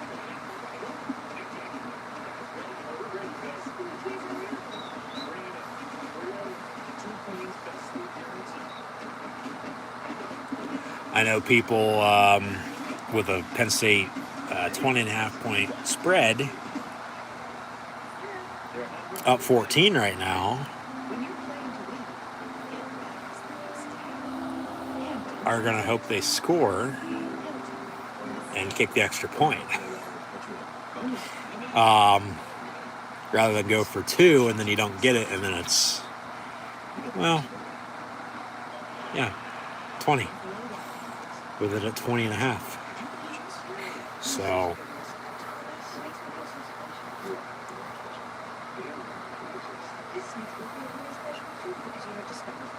get back to it here again shortly after this commercial break.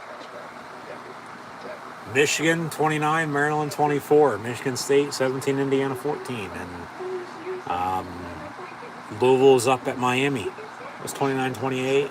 I don't know if they got the 2-point try though. So it might be 31-28, might be 29-28, as mentioned. So got some good games on.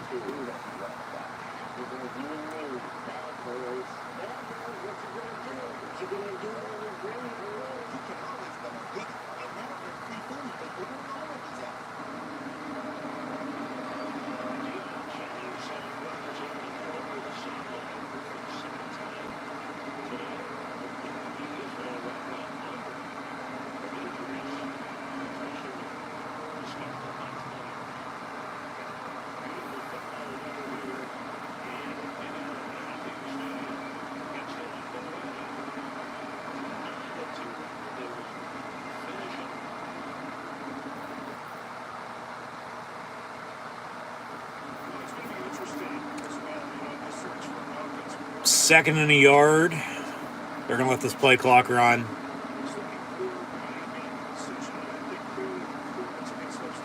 Break the huddle here in a couple seconds. Under 5 to play. Run it again. Run it. And they will. Singleton down to the 2. 1st and goal. Let's punch it in. There's going to be people loving if they score here and get the extra point and go up 21. They'll run it again. Singleton. And he's brought down to the 1 yard line.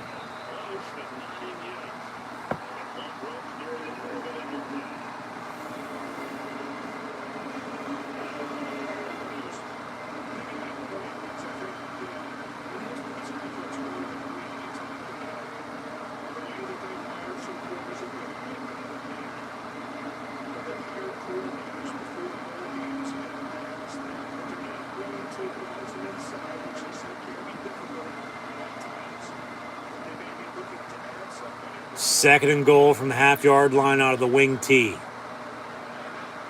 They fumbled it. God damn it. He picked it up and into the end zone goes for Buell. Touchdown Penn State.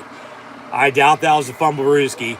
Tried to trouble with the snap. He realized it right away. Picked it up and just walked in because he's right there anyway. So 26-6, extra point to come. With being a 20.5 point favorite, you do the math. Somebody's going to be happy. Some people probably won't be, but, they're just running the ball. Yeah, clear-cut fumble. And just, whatever. Shrug your shoulders. Walks in anyway. Touchdown Penn State. So, 3rd rushing touchdown of the game with 2 field goals. Make it a 20-point lead with 30-36 to play. Extra point to come once again.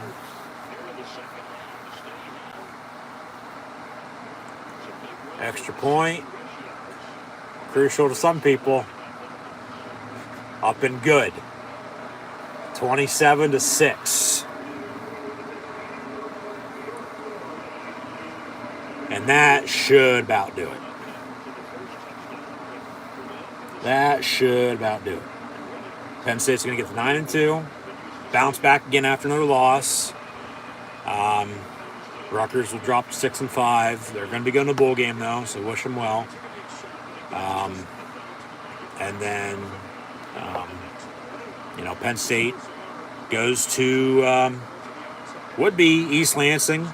Spartan Stadium take on Michigan State next week, but neutral site with the 2. Motown, Detroit, Michigan at Ford Field, home to the Detroit Lions next Friday night on Black Friday. So be sure to tune in then for live watch-along reactions live here on YouTube. And if they win that, they're 10-2. Depending on what else happens, Michigan's on the ropes right now at Maryland. Ohio State hosts Minnesota here. I mean, technically they would need both of them to lose today, let alone for them to fucking tie next week, which won't happen. To get to Indy. So that's what I said. With 2 games to play, they need both teams they've lost to both lose. Let alone they still have to play each other. So there's no such tiebreaker. With that, it would have been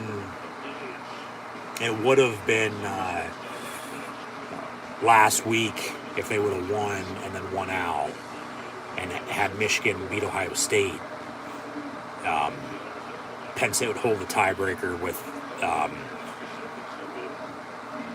opponents they would have played and beat out of the West with winning percentage with the crossovers. But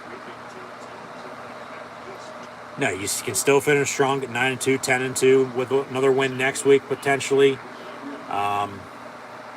And then, get to a New Year's Six bowl game.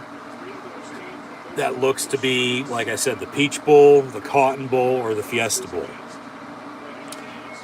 Last played in the Fiesta in 17. Last played in the Cotton in 19. They've never played in the Peach Bowl, surprisingly. Never. Which is a little hard to believe, but yeah, they've never played in the Peach Bowl.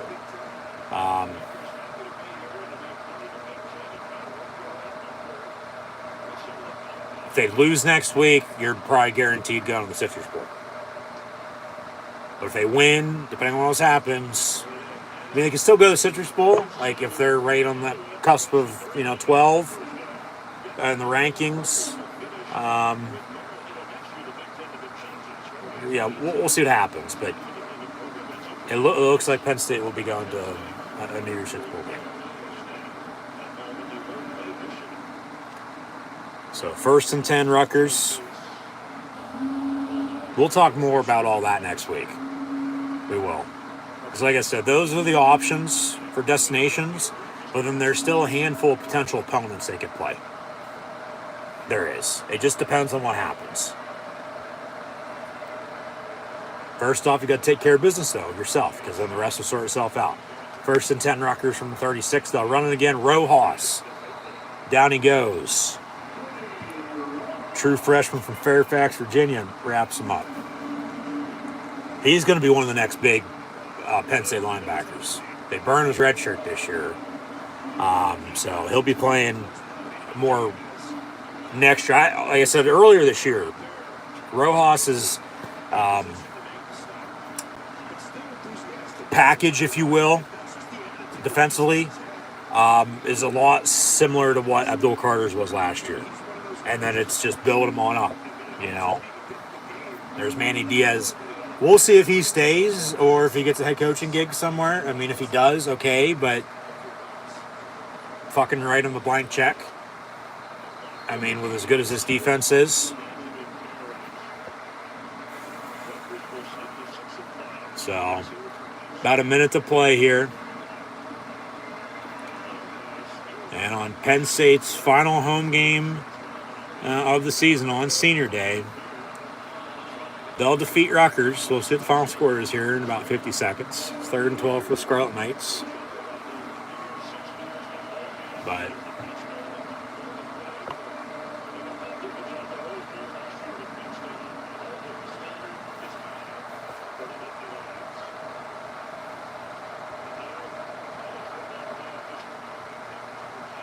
and a handoff on the run. That's a hold. That is a hold.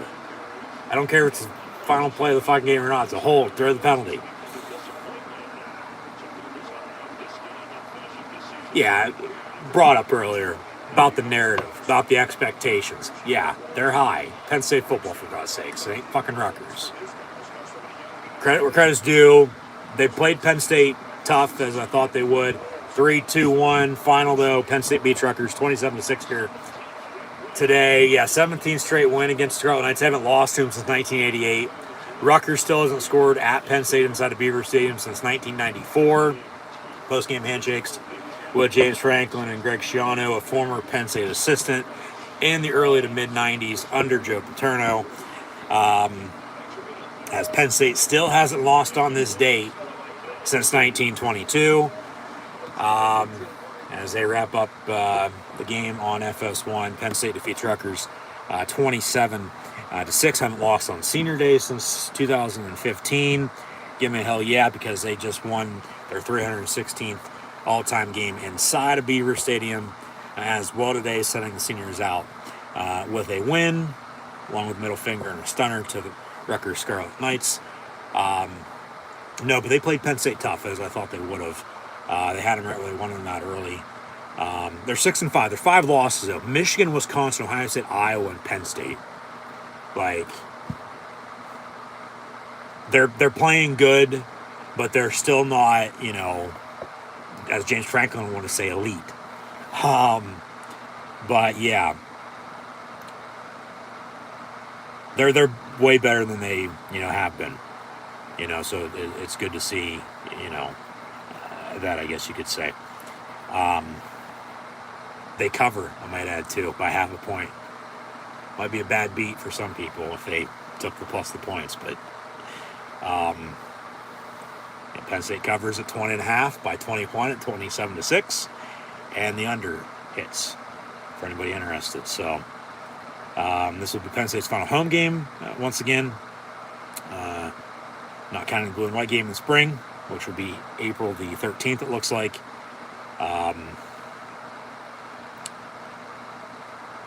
because you have the United States Olympic wrestling trials at the BJC the following weekend, and then Luke Combs inside of Beaver Stadium at the end of the month.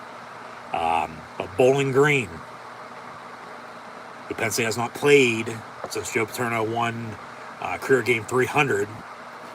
Penn State will host the Falcons on September the 7th for the first home game of the season, of course, because they begin the season at West Virginia next year, August the 31st. They don't play Rutgers again for 2 years with the new alignment in the Big Ten with the upcoming schedules. And we'll take a full look at the 24 schedule at the end of the season, at the end of the bowl game, which, like I said, seemingly Cotton Bowl December 29th, Peach Bowl December 30th, Fiesta Bowl January the 1st, Citrus Bowl January the 1st.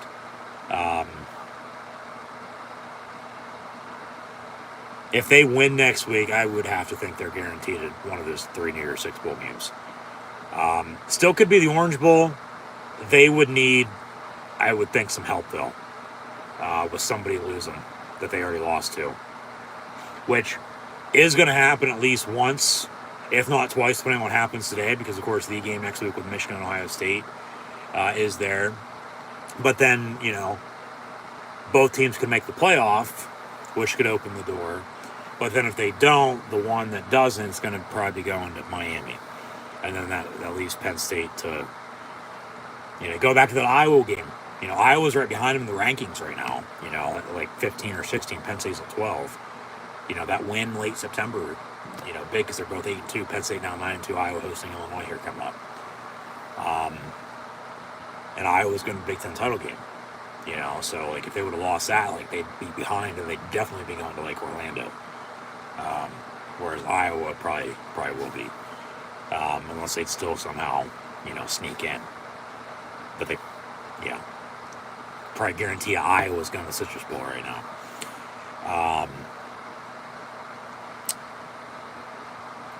And Penn State, if they don't, because then it's always domino effect, as it is with coaching carousel. It's getting hot.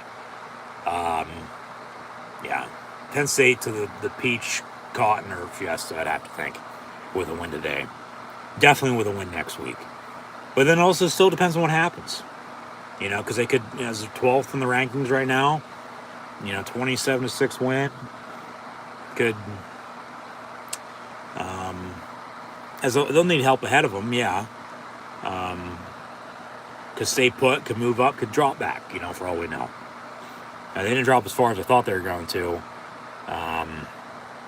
after last week, but remember they played at noon, and there's a shit ton of stuff that happened afterwards with the team losing that they need, lose, and that they got help. So we'll see if they continue to get help, because they could still sink their way back up in the top 10 before the bowl game, let alone, which is possible, let alone, finish with a top 10, season with 10, 11 wins.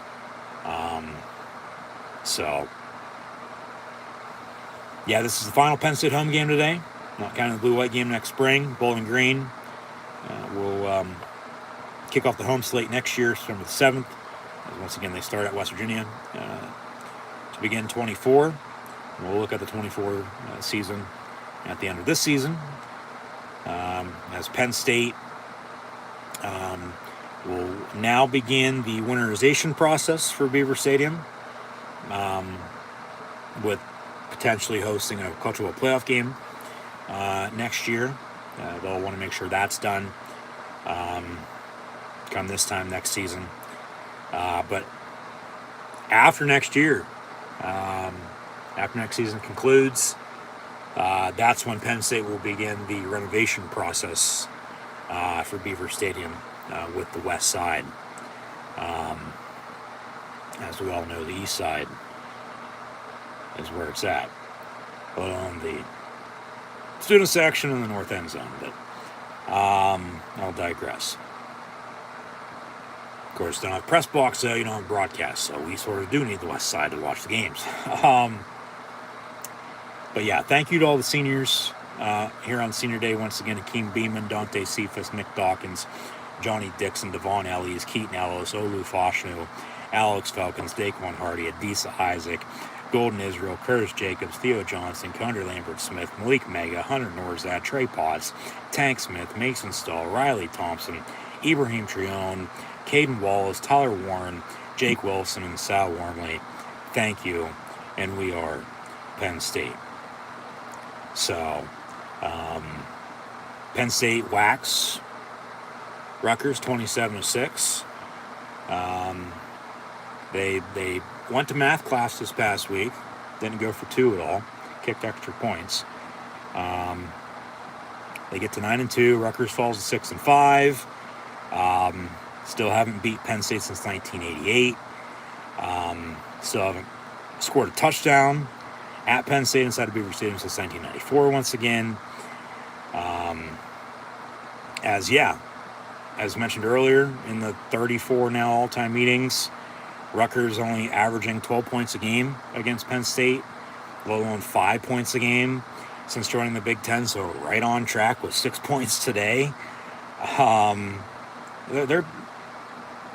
They're better than they have been. You got to give them credit. They're 6-5, but their 5 losses once again are to Michigan, Wisconsin, Ohio State, Iowa, and Penn State. They played Penn State tough today, had them right where they wanted them at, but they let them off the hook. And Penn State with the running game and 3 turnovers and points off of those turnovers is why the blue and white came out on top. As Penn State still hasn't lost on November the 18th since 1922. That was 101 years ago, folks. They haven't lost on Senior Day since 2015, 45 and 13 on Senior Day all time since Joe Paterno took over in 1966 to Bill O'Brien and now James Franklin get their 316th all-time win as well inside of Beaver Stadium, so give me a hell yeah.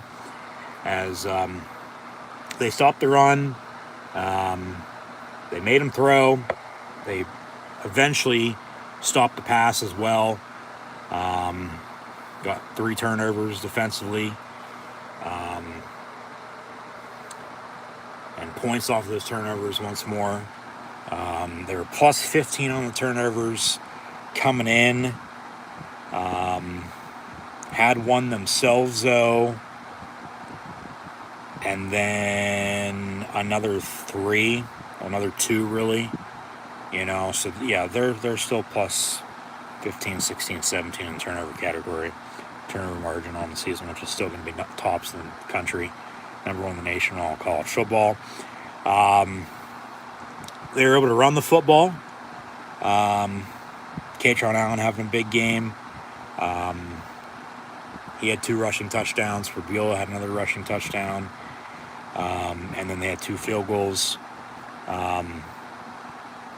They got to be more consistent, though, as they did cover as 20.5-point favorites, winning by 21, 27-6.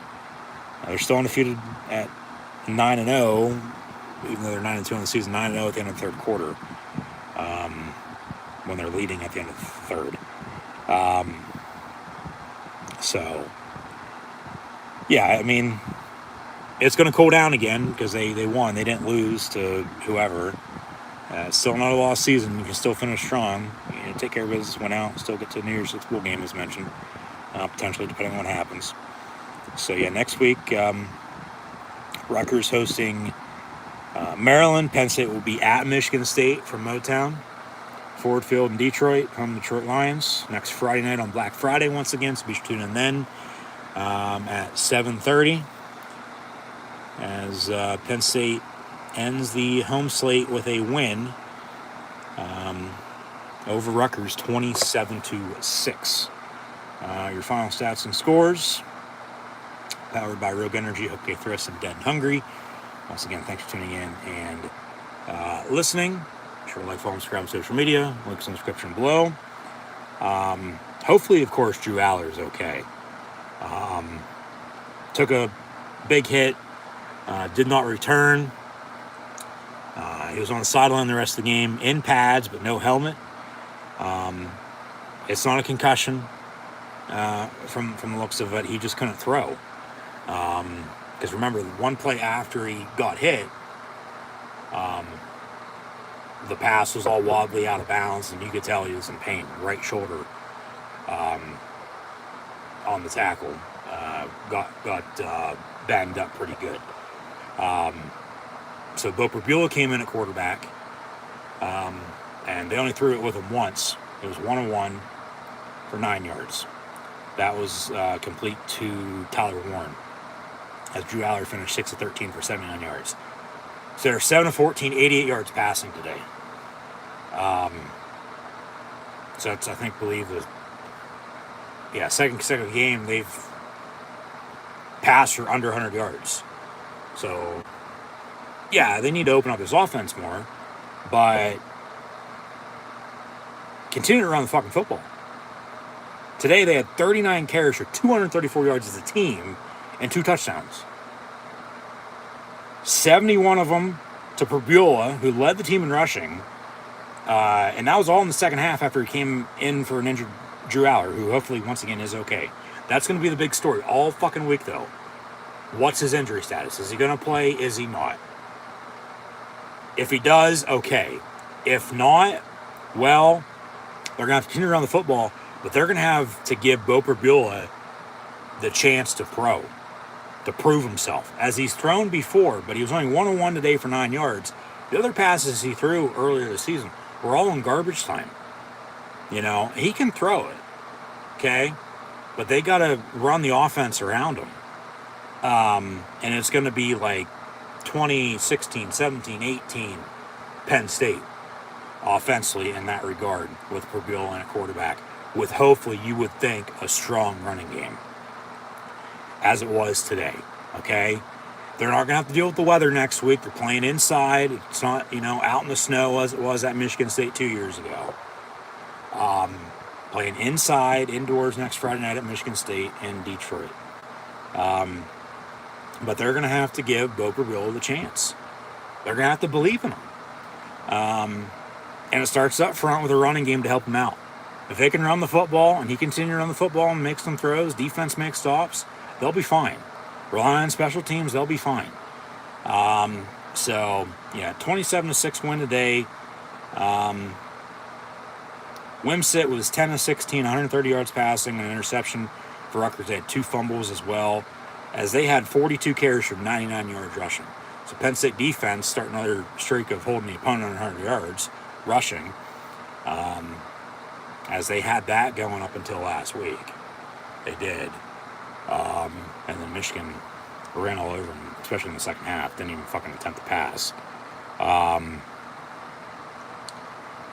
it looks like they're going to win at Maryland and then host Ohio State next week in the game. But yeah, Penn State 27-6 win at home against Rutgers. Aller 6-13, 79 yards passing. Had 3 carries, 28 yards rushing, but was injured with a right shoulder injury and did not return. So we'll have to see how his injury status is and if he can go or not. If not, they're going to have to believe in Bo Perbula at quarterback, and Jackson Smoke will back up. They're going to have to run the football, though. And they're going to have to make sure he's comfortable, because he might get his first start next week, for one. But then, 2, with the play calls. Don't be running shit he doesn't fucking want to run. Run stuff that, smooth, and they can keep it balanced, and they can keep it consistent, and they can just keep it simple for him, okay? And take what the defense gives you, but it starts with a running game. If they can help him out with the running game as they did again today, like I said, play damn good defense. You got 3 turnovers again today. They're plus 15, 16, 17, 18 on turnover margin now in the season, whatever it is. And rely on special teams. And you're not going to have to deal with the weather next week, let alone maybe the rest of the fucking season. Because if they'd go to Orlando, the Citrus Bowl, they'd be outside. Yeah, but if they go to the Peach Bowl, the Cotton Bowl, the Fiesta Bowl, they're playing indoors, as they are next week. So, run the damn ball, okay? And especially with a backup quarterback, exactly what you're going to want to do to help them out. Along with the damn good defense that they have, and once again, rely on special teams that I thought was going to, be a bigger factor today, but it wasn't. It was a close, low-scoring defense showdown, though, until Penn State, pulled away late with, the run game that they had. Because Bo Prabula had 8 carries for 71 yards and a touchdown. Katron Allen, 16 of 69 and 2 touchdowns. Nick Singleton, 11 of 61. I mean, talk about balance, Drew Aller, 3 of 28. Potts had a carry for 5 yards. And then Tyler Warren, 2 catches, 32 yards. Amari Evans, a catch for 25. Liam Clifford, a catch for 15. Theo Johnson, 2 of 10. And Katron Allen, a catch for 6. They need somebody to step up overall wide receiver, as Lambert Smith was held without a catch today. They try to get this guy involved, this guy involved, this guy involved. The tight ends at this point, they're no longer the second or the, third best receiver. They are the receiver. Keep getting the tight ends the ball, run the damn ball, play good defense, run on special teams, they'll be fine. Create havoc, get turnovers, capitalize, they'll be fine. Okay, you got Michigan State next week. They're beating Indiana right now by 3 with a couple seconds left. Indiana has the ball and probably kick field goal tied for overtime, it looks like. So Michigan State's either going to be 3-8 or 4-7 going to next week's game. So they're going to, play to spoil Penn State's season. But then the bowl game, it ain't going to get any easier because you're going to be playing a damn good team because they're also bowl eligible. So they're just going to have to keep it simple, Whether Drew Aller's going to be good to go, come back or not, Bo Prabula is playing quarterback. They're going to run the damn ball and play defense. That's how they're going to have to win. But they need somebody to step up at wide receiver. From the depth they have, for God's sakes, how in the fuck do you not have the 3 receivers that, you think you'd have? Let alone the 3 receivers are Keandre Lambert Smith, nowhere to be found today. Harrison Wallace has been injured for a fucking month. And then your tight ends. Because of the depth of the receiver, nobody consistently has stepped up. It's like, do you not want to play? I don't get it. There's got to be more consistency. Of course, Penn State's out with an offense coordinator now because they fired Mark Kirschner after last week. Sider and Howell, calling today's game and next week and the rest of the way. We'll see who he hires as the OC. I'm sure he has something up his sleeve. Because he always keeps a list of who he would, want to hire. Let alone, making the move when he did. It gives him a couple weeks to, see how things play out and on Penn State's end of it and then, elsewhere. But nothing really changed. It was the same thing, as expected. I wasn't, thinking anything really would. But they ran the ball. Total as a team, 39 carries, 234 yards, and 2 touchdowns. Make it 3 touchdowns with that last one. On the fumble sneak touchdown, whatever you want to call it.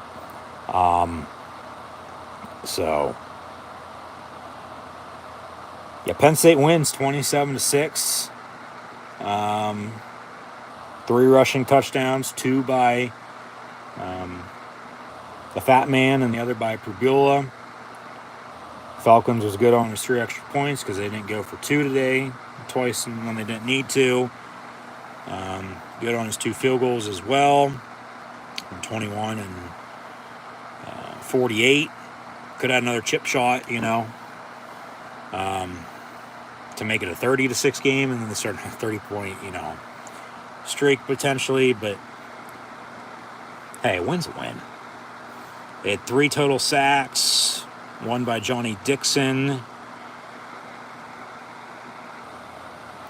And then Abdul Carter and Keziah Izzard had a half a sack, and then they're going to count the other technically as like a tackle for a loss, but you have half a sacks with Kobe King, Carter, Chop Robinson, Tony Rojas, Johnny Dixon, Keziah Izzard, Devon Ellies, Jordan Vandenberg. Winston had the interception. Team stats.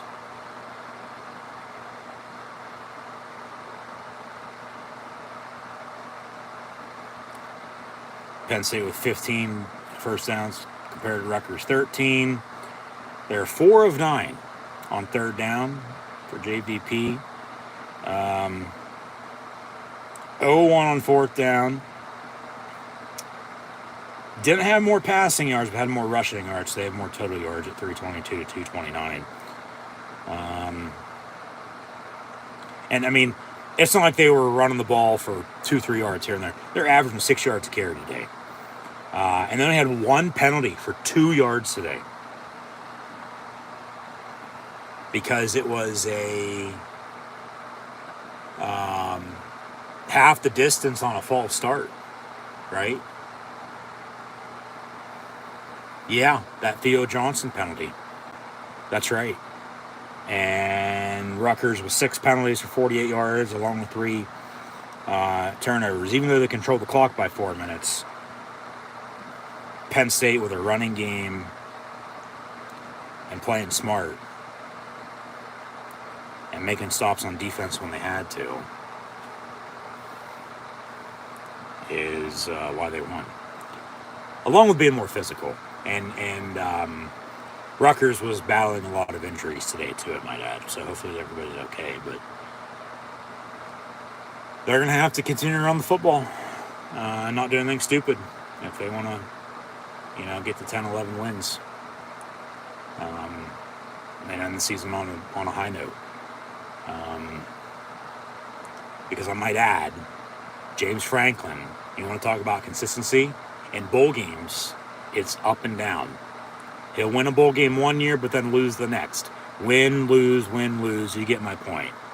Penn State, of course, coming off Rose Bowl win last year, so just throwing it out there. Hopefully it doesn't fucking stick, but you get my point. Just hopefully they can continue, on with momentum and rhythm that they're, going to start over with after another loss to get back in the win column. They're 9-2 now, and they're going to hope to get their 10th win in the regular season. Next week at Michigan State. Next Friday night, actually, once again, neutral site in Detroit at Ford Field, home of the Lions. So, hope to see everybody then for live watch on reactions. But in the meantime, I guess that'll do it for myself for Host Encyclopedia Sports. Go in Luke 96, live right here on YouTube. So, we'll see what happens. There's still a lot of football to be played today, and a few games before they play next week. And then there's a lot of football still after they play next week because they play on Friday. So, depends on what happens. They're still going to be in a good spot. They just got to take care of business. The rest will sort itself out. If just find a way to win next week, 10-2, get to one of the bowl destinations for a bowl game that I mentioned earlier, end the season on a high note.